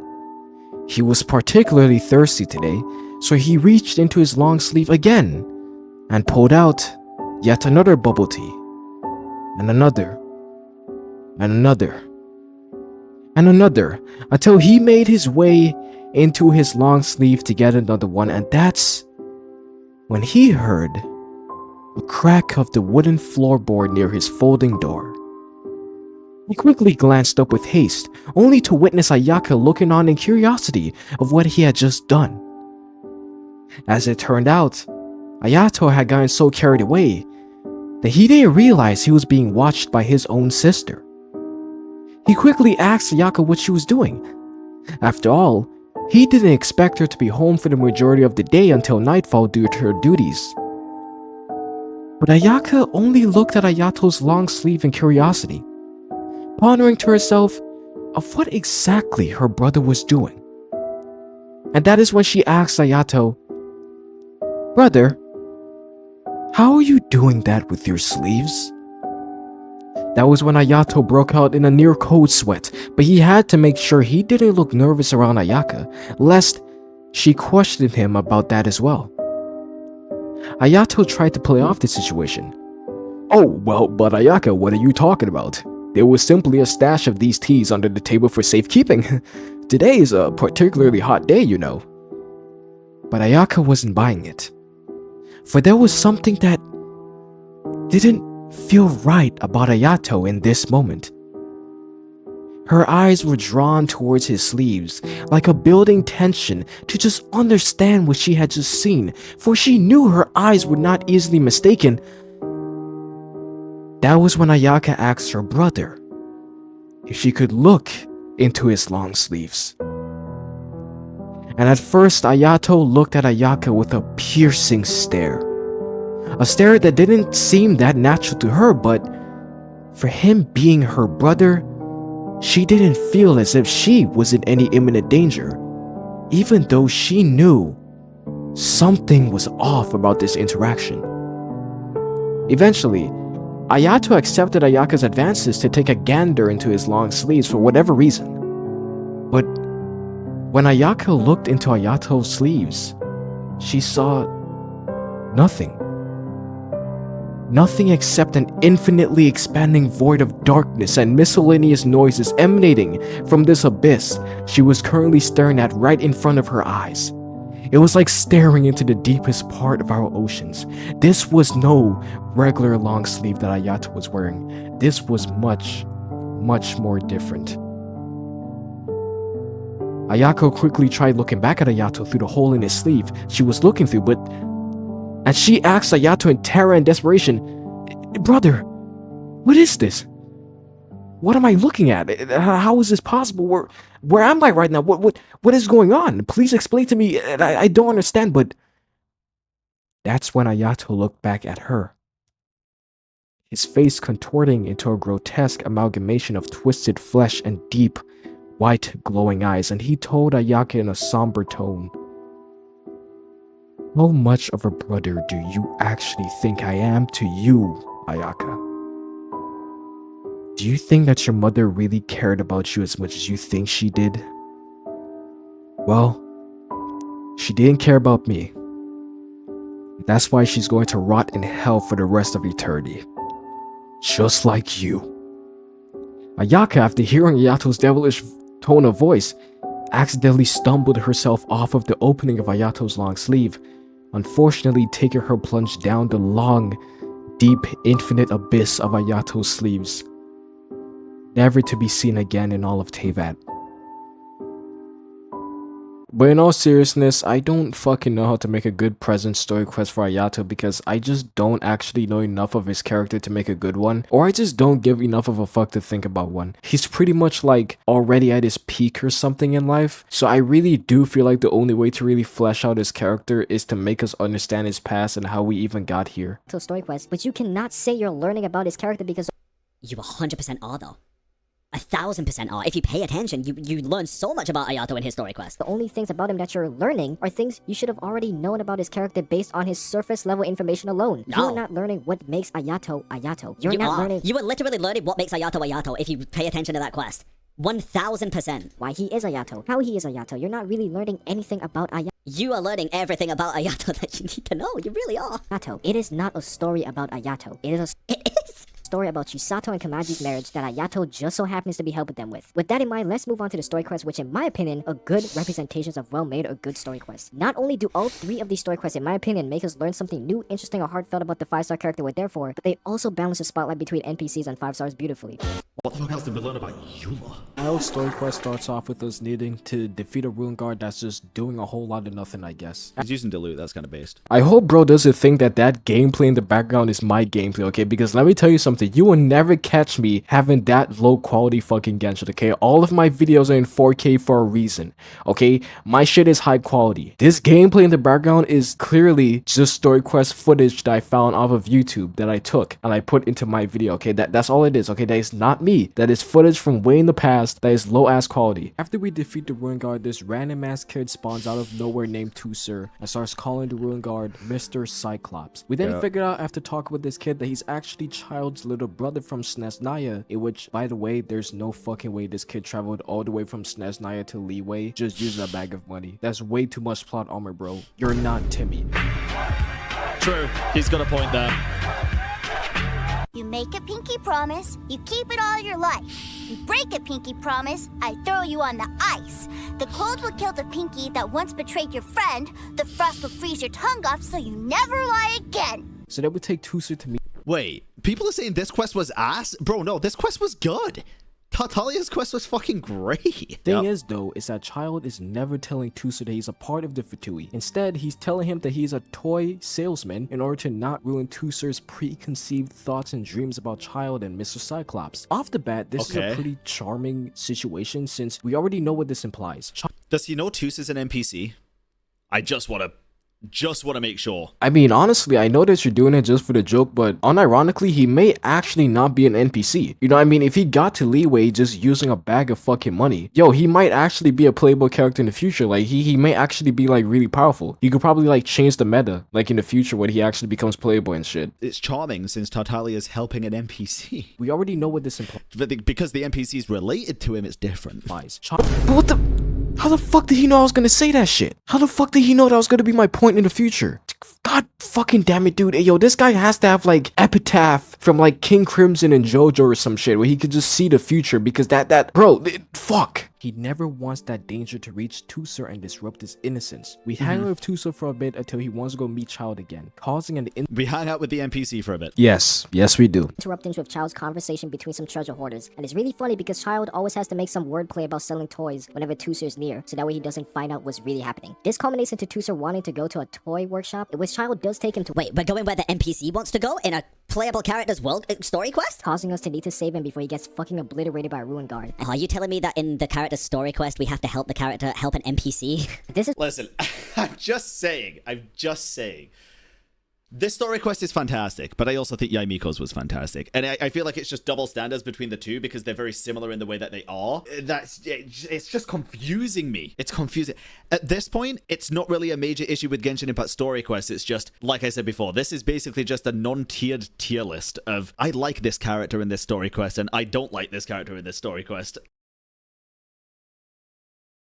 So I'm not saying that Bran is the one that's doing this, it's just that I've seen some comments, especially in his chat as well, basically trying to say that I have some sort of bias towards the characters that I put in the good story quest tier list compared to the ones in the bad story quest tier list. Number one, that's completely fucking untrue. Okay, you don't have any proof of that at all. Okay, I have no bias towards any of these characters. I could not give less of a shit about any of these fucking characters. I really couldn't. Okay, I couldn't give less of a shit about one or another or more of a shit over one or another. Okay, I really couldn't care less. Okay, you guys know the only character I have extreme bias for is Yeon because she truly is the best character in the entire game. Not to mention, I might actually have to let bro take this Yaimiko W because he is really passionate over Yaimiko's story quest being good, and look, I'm not gonna get in bro's way, I'm just saying. In order to protect Tusa's innocence about Mr. Cyclops, Child tells him to close his eyes and count down for a surprise he's got for him. But secretly, he activates his foul legacy mode in order to stop the 3 ruin guards from harming Tusa, and when it's all said and done, Tusa is none the wiser to the fact that his ass was about— He did mention that the NPC should be tied to the character rather than the quest being about the NPC. Yeah, but then bro also said when Yaimiko's long-lost yokai friend was talking to her to get information that nobody cared about that part.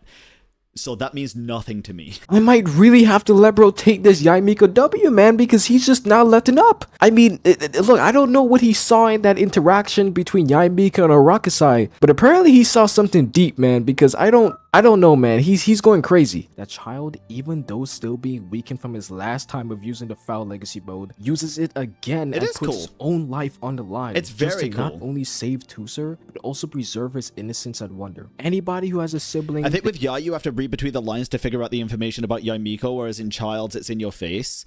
I think slightly, but I think that part with the yokai was very on the nose, dude. I feel like that was very obvious. The yokai literally possessed us and spoke to Yai, and they had a full-on conversation together. But even at that point, it's like, if you're not going to read between the lines, why do you care this much, you know? Like, I feel like this guy does read between the lines. They would— I mean, thank you for the compliment, but dude, what is there to read in between the fucking lines between the interaction with Yaimiko and Arakisai? What is there? What? They're friends? They're past acquaintances? They're both yokais who did yokai things in the past? Like fucking Finn and Jake in Adventure Time or some shit? Like, what? What is there to learn? What is there significant to learn? It's literally just two people having a little get along, right? Having a little come together, you know, that's all it is, okay? They're just catching things up. That's it. It's just a regular ass conversation. It's not that deep. Fair. Ito's was phenomenal. Ito's story quest, in my opinion, is the strongest example of a really well done story quest out of all 3 of these. But again, the blue Oni is an NPC. When I finished— Okay, so like I actually like this joke that they're running on with like this whole, oh man, dude, there's an NPC in the fucking quest that I'm doing. God damn it, man, this shit is horrid. This shit is ass. This shit is garbage, bro. I can't play this shit. Worst story quest I've ever seen in my life. You know, like, I actually like the joke, man. Okay, like, it's really hard for me to go offended by anything. This is like an actual funny joke that I may actually use in my future videos. So, like, Bran, this joke is actually pretty funny. Keep it up, please. Please keep it up. And we are helping that NPC. How you make a story quest, bro. Like, it's damn near perfect in what I want from a story quest. We're not entirely perfect because Yelan is nowhere to be seen inside of it, but still agree. Also, I know what people are saying about him saying, like, he feels like the NPC should be more connected to the character, but then he also said Yelan's story quest was pretty bad, right? And Yelan's, the NPC in that was closely related to the character. Oh my god. Bran, you're Bran, you have done it again. You have fucking done it again, Bran. Bran, I swear I'm gonna eat. You know, that's, I'm firing the orbital laser. You're done. Your house is fucking gone, buddy. Bran, I have never once said that Yelan's story quest was bad throughout this entire video. Where are you getting this from? I have never even once brought up Yelan's story quest in the entire conversation. So I do not understand where you are legitimately getting this shit from. But you better not be saying this shit again, because I swear to God, bro, you know how I feel about Yelan, bro. You know that this is a dangerous ass game that you're playing, bro. Bro, do not crash out in 2024. That's all I'm saying. Do not crash out. Apparently, it's a lot of double standards. Some shit from people, so we go around asking people as to why he would do that or where he is, and then we get this detective who tells us a tale between the red Oni and the blue Oni. Basically, a long ass time ago, there was a blood Oni and a Crip Oni. The humans were scared of the blood Oni, so Crip Oni pulled up and said, hey look, I'll make myself look bad, and you chase me to make yourself look good. And the plan worked, and everybody loved the blood Oni, but then the Crip Oni left because he was— And I was also with Nilu too. Yeah, I mean, his example for it was very different to mine. I just didn't like the quest because I feel like Nilu had no substance in it. Accepted by society. That had nothing to do with how closely related the NPCs were. Portrayed himself to be the bad Oni, and from then on, generations of Crip Onis sacrificed themselves and their reputations for years just to allow the blood Onis to integrate themselves into Inazuman society. After we learn all of that, we go to find Ito on Yashiori Island, and I just want to say this right now. Max Mittermann's voice acting for Ito is some of the best voice acting I have heard for any character in this game. I agree to Yelan, of course. Ito's voice acting is definitely top 3. It easily carries any quest Ito is in. His voice acting alone makes this story quest so much better than many others. Except for Yelan's. Yelan's is an exception. After nearly killing Ito with some we actually meet up with Ito's family. Well, part family, since Granny Oni is the one who adopted it's just Ito. down bad for Yelan, dude. Nonetheless, this is still interesting because I never knew Ito was adopted or had a family before this. I always thought his gang was his only family, so it's nice that I learned that about Ito. Then we go to find the actual Crip Oni who committed these crimes instead of Ito, that Oni being Takuya. And the dynamic between the two is pretty interesting. You see, Takuya is committing these crimes because he's abandoned his Oni pride and his gang of NPCs. So I actually want to make a big correction for my main video here. I just realized recently, as I'm recording this, that Takuya is in fact a fucking NPC. He's not even a playable character. So you know what? Ito's story quest is fucking ass. I was wrong. I'm gonna have to put that shit in the bad story quest because, bro, Takuya's an NPC. I can't be having that shit in there, bro. This is just way too much shit. And I can actually understand the criticism Takuya is making here towards Ito. I mean, imagine being expected to naturally sacrifice your entire reputation just for the people you're making that sacrifice for, not holding up the other end of their deal and just fooling around and not taking things seriously. It's completely understandable why Takuya is this way and why he's doing these things. Takuya is also upset towards Ito for the fact that Ito intervened while Takuya was committing the crimes, causing Ito to also be at fault for them and taking the blame, which is something Takuya really hates because that isn't Ito's role in the scenario. He was supposed to look the other way and let Takuya take the full blame. Dude, this guy clearly pays so much attention, but it baffles me how he could pay so much attention to the quote-unquote God story quest and then skip all of the important shit in the quote-unquote bad story quests. I wouldn't even know how I could accidentally do something like that. But even then, hey man, I'm still glad we both universally agreed that the Nilu story quest is a bad story quest. I'm glad for that. Because that is the sacrifice Takuya is expected to make according to the oath. But Ito, being the dumb, altruistic person he is, doesn't want Takuya to just throw his life away for him no matter what oath he has to follow because he's an Oni just like him and Onis need to stick together. The storytelling here is impeccable. The dynamic between these two is immediately so personal and understandable, especially since Takuya isn't really a copy and pasted NPC this time like so many others in the story quest, but he actually has Oni horns and some muscles to his character. It actually makes him stand out from the rest.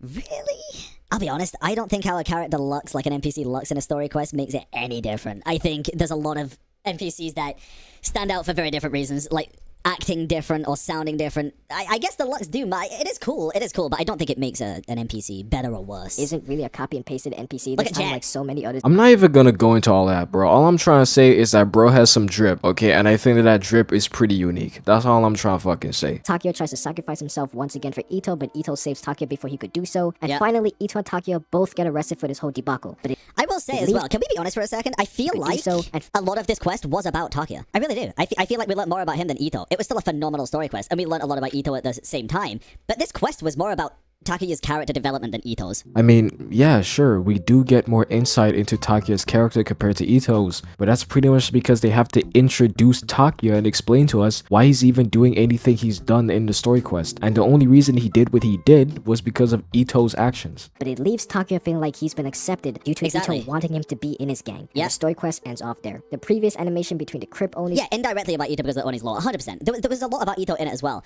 But again, I'm also referring to this guy's points of like, it should be more focused around the main character than an NPC, but it was focused around an NPC. It was just done very well. And that is why I said at the beginning that I believe that these good story quests balance the dynamic between the 5-star and the NPC beautifully. This is just a very great story quest through and through. We learned that Ito has a family, we learned the entire history behind his past generations, and we learned how selfless of a character Ito really is, as he was fully willing to take the blame of the crimes committed by Takuya because he understands that none of this was Takuya's fault. He was just a lost, self-destructive person who grew up expected to follow an oath that never benefited him nor his people. This is easily... You know what I want? I want him to talk about... I'm genuinely curious about this guy's thoughts on Fontaine Archon quest, specifically about the flooding of Poisson and Silver and Melus. I'm genuinely curious about what he would think about that. So I'm assuming you want to hear my opinion on Melus and Silver's death in the Archon quest because they're two NPCs who Navia had a heartfelt relationship and breakup with, and how I feel about that. Now, I don't remember these things too vividly, but I'm just going to simply state that Melus and Silver's death during the flood of Poisson was very sad, and it definitely shaped Navia's character because they were always there for her. I don't really have much to say about their deaths. They were tragic deaths. That's all I really see them as though. I will say this, however, that seeing Navia with new bodyguards just doesn't hit for me because I actually did grow some attachment to Melus and Silver during the quest, and especially after they died. So replacing them is just not it. Best story quest I have ever experienced.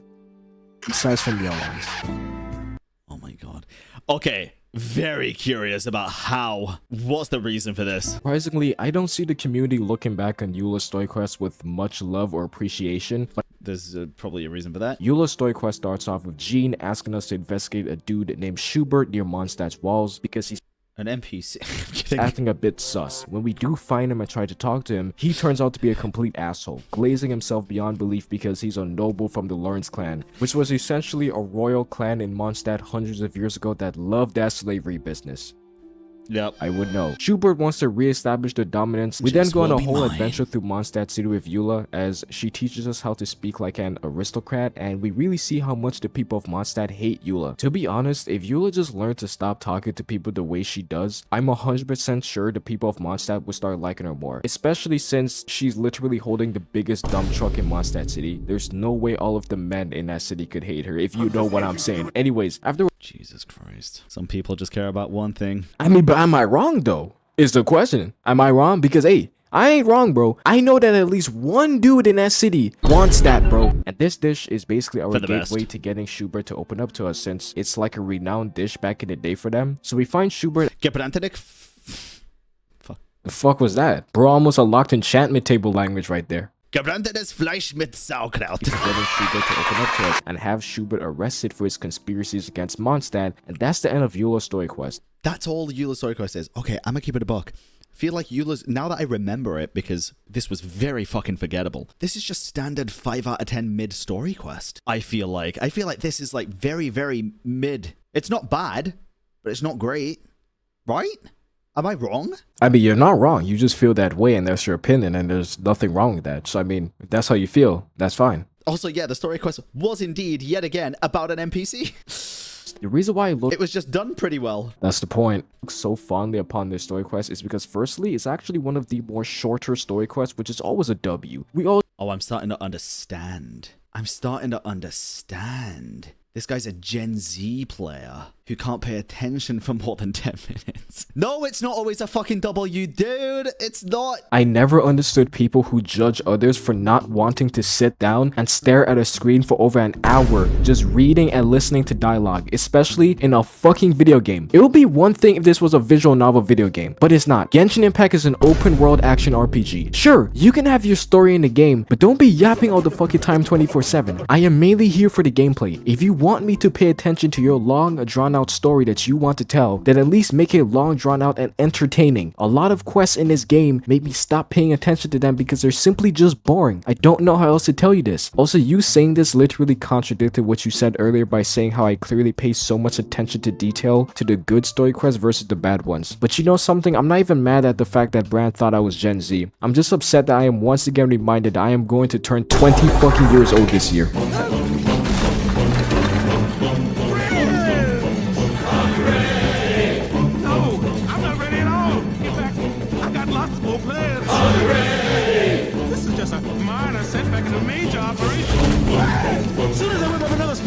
We'll be back in business. I still got that frog and Prince locked away. I just need a little more time. No, no, please, no. Just a little more time. I promise I'll pay you back. I promise. The average quest takes like an hour and a half. But people always tend to look past that because of, once again, her family's past, which is something she never had control of in the first place. And the story quest makes sure to take it to realize how serial killers' families feel. Yeah, that shit. Sorry, what the fuck did I just miss? So I understand that what I said there was a pretty wild comparison to make, but I'm basically trying to explain how Eula is always getting judged due to her family's past by making a comparison to real life people who have had family members who did bad things, aka serial killers, and how those people would have the same treatment done onto them. Because truth is, there's no doubt in my mind that brothers or sisters and other family members of serial killers in the past would be judged due to what their siblings did. That's basically the same thing that's happening to Eula. She's continuously getting judged by people due to the bad things her family has done in the past. But I can understand why that's a pretty wild comparison to make, so I don't blame you for reacting that way. Eula's story quest shows us how sad her character really is in a very simple way, and I've always appreciated that. I'm just edging to do it already. Okay, I understand that. I agree with that last point. I do. It's going in.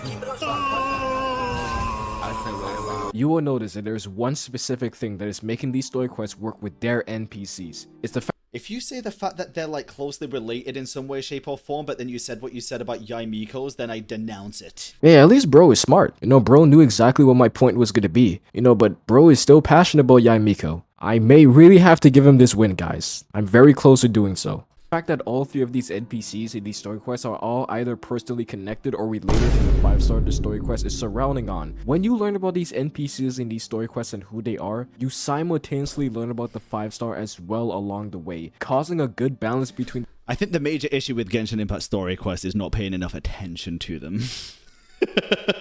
You simultaneously learn about the 5-star as well along the way, causing a good balance between the focus on the 5-star and the NPC. I could make an argument that the NPCs we see in Nilu's, Yaimiko's, and Ayato's story quests wouldn't have a real reason to be there, as they don't.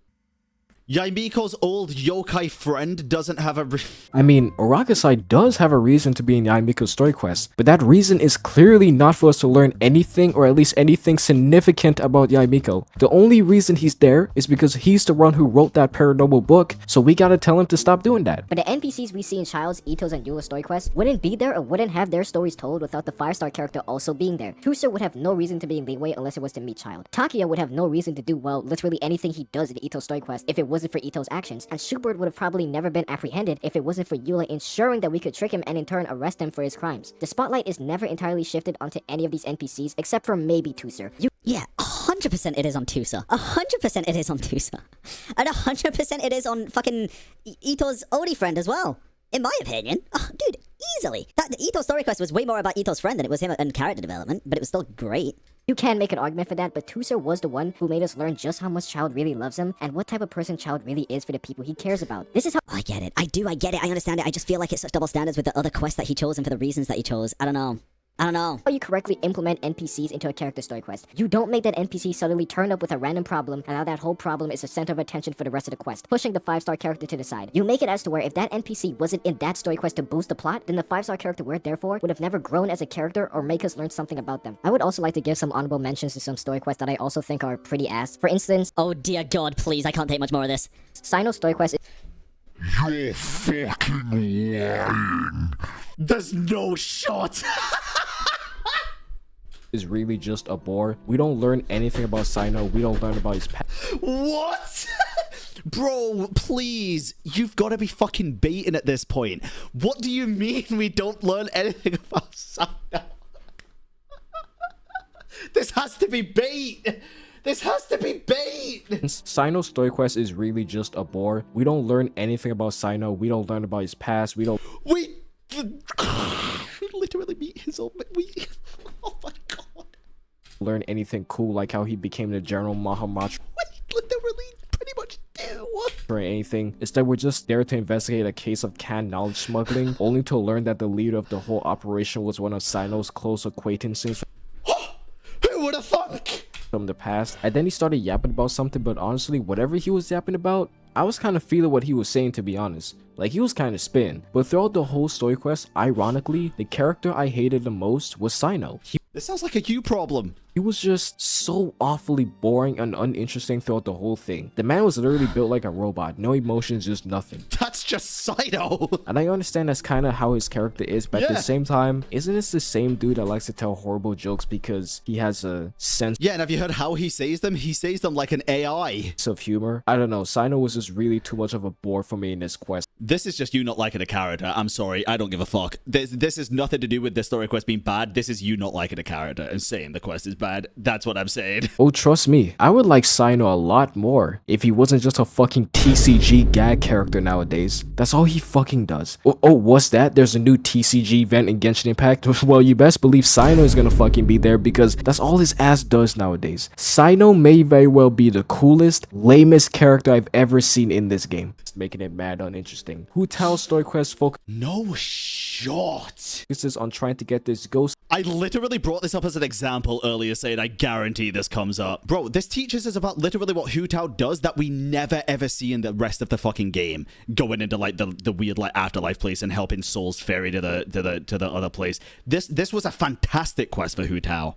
Kid named Big G for some reason to pass on peacefully into the afterlife, but once again could have had a story quest about how Hu Tao traveled to Wu Wang Hill to find her grandfather's spirit only to realize it was long gone. And we get it. We could have story quests about shit that's already happened. It's not gonna happen like that. That's not what a story quest is. This story quest was great, dude. That's how she obtained her vision. We once again don't really learn anything about Hu Tao from her story quest as well. Now, in my personal opinion, I think if I continue to have personal opinions, this man is gonna lose his mind, bro. Storytelling in Genshin Impact has become drastically better and more engaging with the release of Fontaine. Yes, we do. Fontaine's Archon. This has made me infuriated now.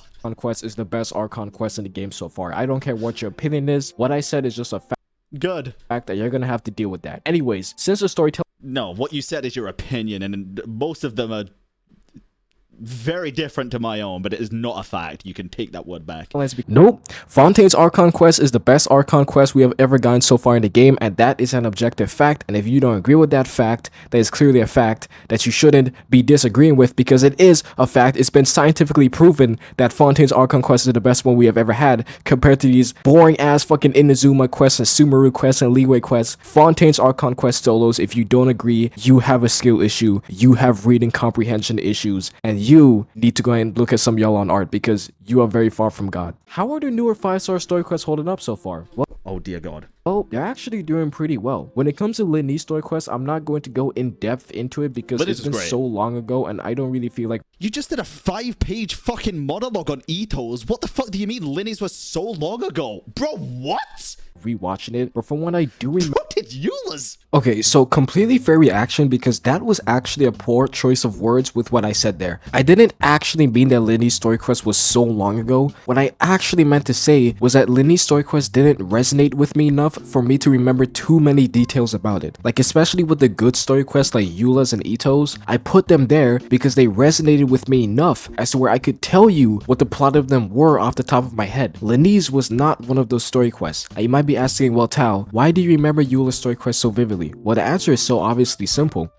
It's because of that ass though. Remember, Linny's story quest is basically a murder mystery surrounding this magician named Caesar and a person named the Phantom Weasel. This story quest incorporates a lot of NPCs into it, which at first I thought would lead into this becoming an NPC story quest, but actually wrapped all the way back to Linny at the end since most of the NPCs were actually personally connected to him in some way. Navia's story quest is still a little weird to me, and I need to formulate a good opinion on hers. I'm really not sure how to feel about it, but I don't particularly feel like it's bad or really good. I'm just not sure how to feel about it yet. Nevertheless, story quest is actually the best one to have been released in my opinion, since it does technically surround a Melody named Kiara. Nouvelette's quest centers around many different NPCs and not much about Nouvelette until the very end, just like Young Miko's. But once again, since Nervalette is personally connected to the Melusines, as we learn about Kiara and the situation she's in, we also learn about Nervalette. We learn why he became the Chief of Justice, we learn why he's so protective over Kiara due to a really bad past incident occurring 400 years ago to another Melusine, and we also see Nervalette realize that the world around him is much different than the world 400 years ago. Now, I wish I could say the same about Risley's story. What can you possibly say bad with all of the stuff that you just said? What can you possibly say bad about Risley's story quest? So I'm just going to try to give my best description of the plot in Risley's story quest. There is a group of people in prison, but this group of people are very special because they all wear hats. But this one guy who wears a hat is evil. He's an evil hat guy, but in a hat, which makes him more evil. And the evil hat guy is controlling all the other hat guys. And Risley has to stop him. So Risley beats up the evil hat guy and that's it. That's basically the whole plot of Risley's story quest. But then we learn so much about Risley that we didn't already know, such as the fact that he was adopted and he murdered his entire fucking previous, like, hello? The entire... We don't get any backstory to his character. I'm gonna smash my fucking head into a brick wall 10,000 fucking times. What do you mean? That's it. That's basically the whole plot of Risley's story quest. We don't get any backstory to his character. We don't get anything that inherently makes him grow as a character. I'm gonna go take a bath with my fucking toaster after this. But you want to know what really pissed me off about Risley's story? What? Yeah, I really do want to know. Remember in the Ayato section of this video what I said, we're going to see this backstory dialogue represented in another story quest later on in this video? Yeah, well, this is that fucking story quest. After we defeat the evil hat guy, Risley pulls the common story quest trope of wasting our time and having us wait a day or two to have lunch with them. Now, where he also told us all of the very interesting things. Did you miss that? So we're just sitting down here with Risley having lunch. I'm not really paying attention as usual. I got a YouTube video running in the background or whatnot. Yeah, suddenly starting to understand again why you don't like certain story quests, because you don't pay attention. I had to pause my YouTube video playing in the background and fully take in what this man just told us. Okay, so basically what you mean to tell me is that what are you watching? Fucking Subway Surfer? Convicted for my crimes and what? Dude, what the fuck? Dude, how does he keep finding this shit out, dude? How does he know these things? Risley, when he was a little kid, had adoptive parents who would sell other kids that they adopted off into other families, and the kids that never got adopted are implied to be killed? And in response to not being disposed of like the rest of them, he killed his own adoptive parents, freed the other children, and that's the reason he got sent to the Fortress of Veripede? I can just never understand the thought process of these story quests when it comes to this. Do you? What are you yapping about? What do you can't understand the thought process of story quests when they go into the backstory of a character? Nah, I just don't understand why they made us go through this entire journey trying to save this group of people who wear hats for a living, to take down the leader of it, and then they revealed to us that the only reason Risley was so passionate about taking him down was because he reminded him of his abusive parents, in which their story was explained to us in a very jarring way. He basically just dumped all of his past trauma onto us at the very end with little to no reason. It just feels very cheap. Oh my god, not again. I can't, I'm gonna lose my shit. Do you guys realize how much better Risley's story would have been if we'd have gone back in time and witnessed what happened previously? Yes, we get it! Orphan story about him was animated instead of the evil hat guy one. Oh, but apparently that's the reason he was so upset at Dujier, the evil hat guy, because he reminded him of those adoptive parents because he was manipulative and abusive. Just oh my god, you were this close. You were this close to understanding the whole story quest and getting it. You're right there. You're on the edge. Oh, I'm definitely on the edge. Just take a step. the evil hat guy, because he reminded him of those adoptive parents because he was manipulative and abusive just like them. Go fuck yourself. You do not just put... This dude's face is killing me. You were so close. You were like, you know when someone eats an ice cream and there's that little bit at the bottom of the cone, and usually they just bite the bottom of the cone to get the rest of it out? You kind of just face slammed into the fucking top of the cone, and the bottom of the cone fell. It was. The story that Rizzy told us was adapted into this story quest because it was a mirror image of what happened, basically. That is what happened. What? Am I fucking high here? Be honest with me, chat. Rise of the Story Quest is just a major L for this. It's even worse than when Ayato did it because this man just casually sits down and tells us he fucking killed his own adoptive parents because they were killing his adopted brothers and sisters. Motherfuckers full on Batman out here in secret and expecting us to just be cool with it. Before I end off with my conclusion for this gigantic yap fest of a video, I would like to touch on hangout events. You guys know— Oh, fucking hell. what hangout events are, right? They're either that thing in your quest tab that you still have never touched or keep procrastinating on doing, or you have all of them completed because you were abhorrently down bad for Primos 1 week. I'ma say it like how it is. 4 stars deserve story quests just as much as 5 stars do, because truth be told, a lot of 4 stars are more important and powerful in the lore than— Wait, bro started to spit real quick. Should have made a video on this topic. some of these 5 stars. For instance, why the fuck is Yoimiya a 5 star? I changed my fucking mind. Oh my god. Bob, end the fucking video. End the fucking... Why the fuck does Yoimiya even have a vision? She literally didn't do anything. It says in her lore that she did nothing and she got a vision. Meanwhile, you got NPCs out here going through traumatic life. Didn't Sayu get us while fucking sleeping? But it really doesn't make it any more different. A lot of these characters, they have visions and they didn't even do shit, and that includes Yoimiya. Yoimiya does not even deserve to have a vision compared to some of these fucking NPCs out here in some of these world quests, man. And we all know the NPCs that I am talking about. She does not deserve a vision. She does not even deserve to be a 5 star. She has done nothing 5 star worthy to even receive a vision or be the 5 star in the first place. Like, there's no reason for her to be one. I'm just saying, it's the truth. I like her personality, I like her character, but it's the truth. She's done fuck all. Now look, I don't hate Yoimiya. She's actually my— Didn't Lisa get one because she asked for one? my top 3 favorite Genshin characters with you. No, fuck you. You don't deserve her as your top fucking 3 favorite Genshin characters after that bullshit. Fuck off. Actually, I can, because I am one of the very few people who actually knows the answer as to how Yoimiya uses the bathroom. Does she A, open a hole in her bandages, B, slide her bandages off in a mass like shorts, or C, unwrap all of the bandages individually? I am the only man on planet Earth who knows the answer to this question. Genshin characters with Yelan being second, a Yelan being first. But in reality, she has no reason— You start spitting and then you start spraying. stars lore being adapted into story quests, because it would make a lot of people remember these 4 stars a lot more. Because a lot of these motherfuckers are just being straight forgotten. I kind of get it. I actually do kind of get that. He picks Hazel and not Sara. No, I get it. I get it. Hazel hasn't been in the base game that much. Sara has. Sara's been in like limited events and stuff too. Hazel hasn't been in the base game that much. I can understand this take. I can. I do think it'd be cool if 4 stars got story quests as well. Hazel's hangout was fucking great though, and I'm not a huge fan of hangouts. I personally believe that Hazel's hangout event was one of the biggest yap sessions out of any hangout event we have ever gotten. But hey, if you personally think that is great, that's fine. I really don't care. That's your opinion. I'm not as ready to defend Haizo as you are as ready to defend Yae Miko. So like, that's all you. Though I think I've been ranting on long enough about this, and you guys probably already get the point I'm trying to make, but I'll be honest, I don't. But I don't think I'm gonna at this point. I'll just condense it all here. The biggest problem with a lot of Genshin story quests is that they shift the spotlight completely onto an NPC, disregarding anything that we could have learned about the 5 star we're actually there for. A lot of these 5 stars have pre-existing or pre-written lore that would have done just fine for their story quest, since at least it would be a story specifically regarding them and their past and make us learn something new or interesting about them. The only reason NPCs should be in story quests is to help boost the journey of the 5 star character we're there for, not for them to only boost their own story. It's not like we can't learn about an NPC and a 5 star at the same time in the same story. So let me take you back to Yae Miko's real quick. Holy shit, okay, okay, fine, dude. Okay, whatever. Yae Miko's story quest is great. It's amazing. Okay, it makes us learn everything that we could have learned about Yae Miko. Everything that a Rakusai could have told us, we learned everything about Yae Miko. Oh my goodness, Yae Miko's story quest is so good. It's so great. It's one of the best story quests I've ever played. Not better than Yelan's, but it is just as good as Ito's story quest. We learned so much about Yae Miko from Yae Miko's story quest. There, are you happy? I gave you what you wanted. You win. I lose. Okay, I will take this L. You can take this W, man. Just please, for the love of God, stop mentioning Yae Miko. You got this.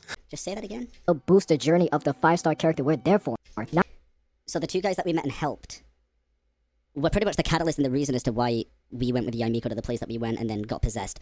And the yokai spoke through us, who was Yai's old friend, and then they spoke together and we learned a bit of information about Yaimiko's past and how the yokai act and what they do and everything. Sure, man. We did. Just take it, okay? Just leave me alone. Stop doing this, okay? You got it, man. We learned a lot.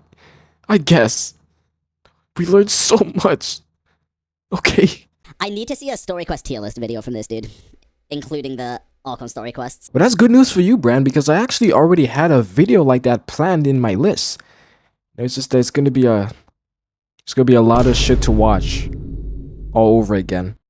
But that's fine. That's just the price you have to pay for content creation. Also, as for the Archon quest, I don't think I'm gonna do that because I don't remember everything from those past quests. And for me to have to rewatch all of that all over again, I really don't think I want to. So I may have to skip out on that. But hey, you know something, Bran? In return for me making you that story quest tier list video, I want you to react to my Genshin colorism video, okay? Because I know that that's gonna make your chat mad as shit, and I want to make your chat mad, okay? They seem like the type of people who would heavily disagree with me on that. once again, that's what world quests are for. No, that's what every quest is for. Every quest should have world building in it. Or these NPCs and their stories and problems should be addressed and explored in world quests. World building should not necessarily be a factor in a 5-star character's personal story quest. It's a story about them and their character, not necessarily about the world around them. 5-star character story quest should just be you and the character walking around talking to each other.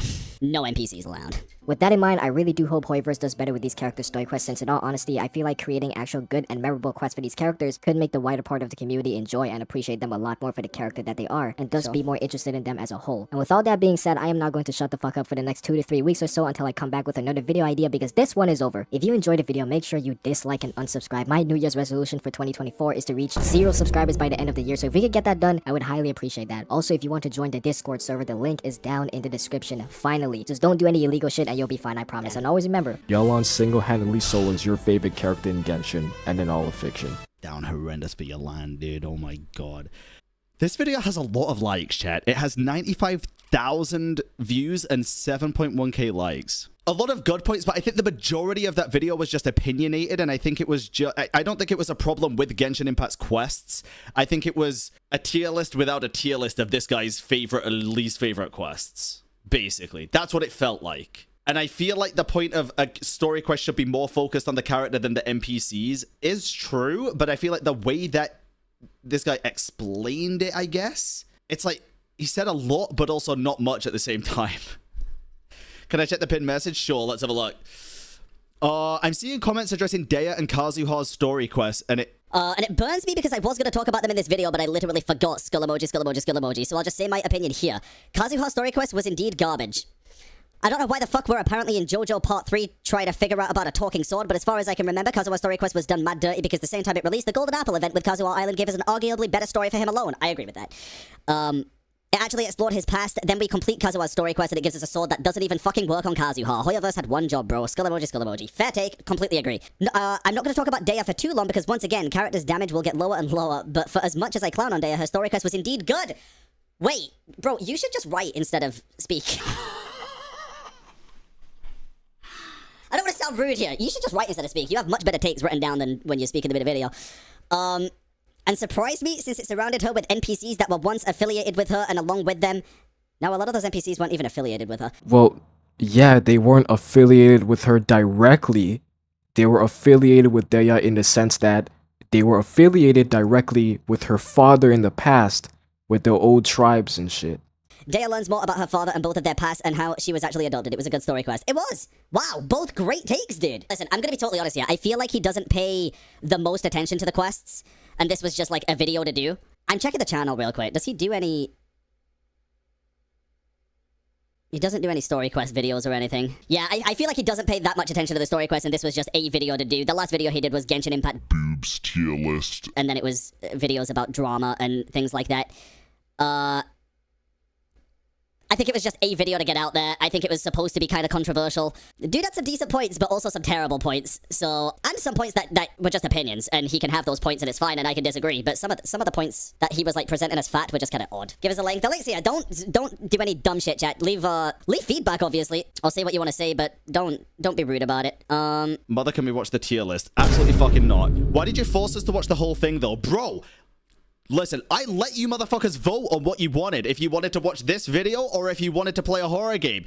Over 200 of you motherfuckers voted that video. This is your fault, chat, not mine. Thank you for the 100 biddies, Sleepy Lunch. Okay, so that was BranOnline's entire reaction to both my 4.4 CN community drama video and my story quest video, and I have to say that the criticism has been heard and accepted. I agree and disagree with some of his opinions and takes on my opinions and takes, and I've cleared up some bits of confusion he may have had with what I have said. I just like to first thank you, Bran, if you do happen to watch this video all the way to this point. That is, if you even find it or decide to watch in the first place. I heavily enjoyed watching you react to my opinions, and I'm very glad you kept it pretty respectful and humorous in your own ways throughout the reaction. All in all, man, thank you for broadcasting me to a possibly wider audience and giving my video a shot on your Twitch channel. It really does make me feel good. Now, I just have one problem that I have to bring up. And I just want to say beforehand that what I'm about to say has nothing to do with you, Bran. Because what I'm about to say is nothing meant to be disrespectful towards you, because you have been very respectful and understanding throughout this reaction, and I appreciate that. I have a big fucking problem with your chat, Bran. A big fucking problem. So, when it comes to Twitch live streams, as I've said before, I don't really like to watch them, and that also includes partaking in Twitch chats. But I will tell you this, the majority of Twitch chats on this platform really need to be fucking scientifically studied for the amount of dick riding they incessantly do on a daily fucking basis. I'm telling you this from now. If you mean to tell me that these are actual people who spend more than like 3 to 5 hours a day just watching one singular person and constantly spamming the exact same thing in a chat all day over and over and over again, I would not believe you for a second. These have to be extraterrestrial creatures invading this earth. They have to be the motherfuckers they saw in like Miami or some shit, because I cannot wrap my head around these people actually being functional human beings in our society with responsibilities, jobs, college, etc., because they can't actually be doing any of that and still have the time to be meat riding for 3 hours in an online chat. But that's not what I'm actually upset about, because that's just how every content creator's community is. Their communities are always going to go with everything that they say and attack the person that content creator disagrees with. It's just how these communities are, and I get that. But this Twitch chat is a whole new level of fucking stupid. I do not know what is Bran's chat's problem with me, but holy fucking shit. It seems my ass is gonna have to legally rename myself to Aaron Yeager, obtain the founding titan, and wipe these motherfuckers off the face of the earth, because it seems like these people have a personal problem with me, and I ain't even do shit. I'm over here seeing comments such as, where does this man live? I want to talk with him. Well, you know, if your prepubescent white kid ass pulled up to where I live, you'd have approximately 5 grenades implanted to your liver on eye contact. Miss me with that tough guy online bullshit, because I ain't gonna fly over here and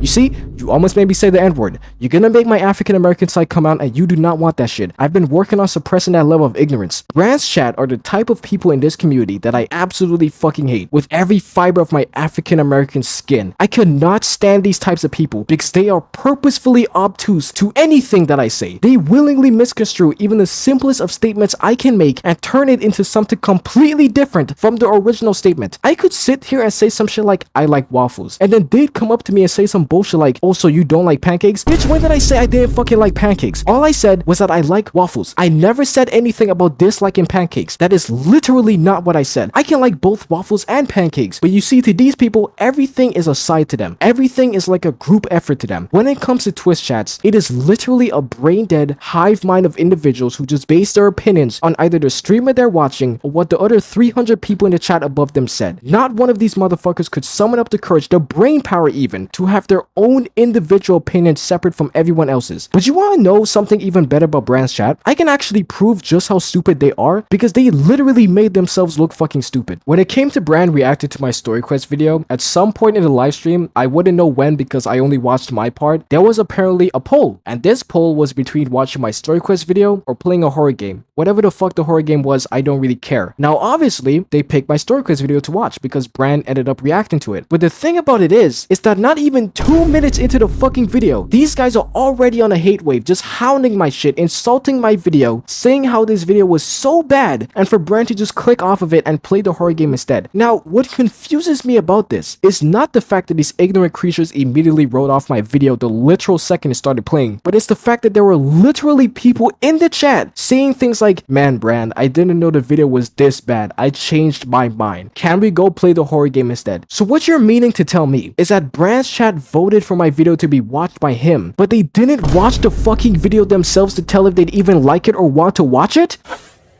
Bitch, are you dumb? Pardon me? Are you dumb? I think she's dumb. Did you just recommend for him to watch the video because it got so many views and that's it? You are a literal fucking idiot. I'm gonna say like how it is. This is group retardation at its finest. This is literally mass autism on a scale in which I cannot comprehend. How do you even manage to do that? It's not like they even had to watch the majority of my video to know if they dislike it or not. Dude, it's not even 2 minutes into the video I'm already receiving hate. And I ain't even start spitting or spraying yet. Before y'all recommend Bran to watch a fucking video, watch the video first, you dumb fucks, because clearly you didn't even take 1 minute to watch mine's to deem if you'd find it entertaining than your little horror game. And you mean to tell me that I have a short attention span? Bran is 100% correct in telling y'all that it's y'all's fault for voting for the video when you didn't like it at all. And the thing is too, is that it's not even like there was one group of people who watched my video, enjoyed it, thought it would be entertaining for Bran to react to and therefore voted for it, and then there was the rest of the chat who either didn't watch my video or didn't enjoy it and therefore didn't vote for it. No, there were literally people who deadass voted for this video to be watched and then apologized because they didn't think it was going to be that bad. So you literally didn't fucking watch the video, but recommended it for Bran to watch. This is like trying to introduce your mom to anime and then you make her watch Goblin Slayer and you never watched it yourself. Like, oh my god, you fucking idiot. Watch a video first before you share it. I thought this was common sense, but obviously this is a twist chat. These people for the most part are brain dead, ignorant, hive-minded pieces of shit who just spam the same word all fucking day. Whatever that shit means, I don't know, because every Twitch chat has their own form of hieroglyphics for communication. These people and the way that they speak are exactly what I hate in this community. And if they want to pull up like they say they will in the chat, then pull the fuck up. I'm gonna be pulling up in my fucking Yellon mobile and stomp on your necks in my Yellon Jordans because, bro, I'm not scared of anybody in this community. And that goes for the people in Bran's chat. And Bran, once again, if you happen to watch this video, I am not trying to say this about you, just strictly about the people in your chat, and I don't blame you at all for the way your chat reacted to my video because I know you are not 100% responsible for them and the things that they say. You were 100% way more respectful and understanding than they ever were, and I appreciate that. But I also apologize if me saying these things I'm saying about your chat also personally offends you. I apologize for that, but look, man, they were talking the maddest shit throughout the entire video, and even though I don't actually care that much about what these gremlins say about me, I have to spin back in somewhere regardless. That's all I'm saying, because I'm telling you, man, people on the internet are getting more and more brazen as the days go on, and as long as they can stay anonymous, and the only thing that they can really do is talk shit, so that's what I'm going to do in return. But besides all of that, that's all I have to say about Bran's reaction and his chat. Bran, thank you for reacting to my videos and giving your input. It's much appreciated, and for all the other people who have made it to this point, thank you as well for watching the video. I'm not even going to say anything else. This shit is like 2 hours long or something. Yeah, I'm out. But wait, actually,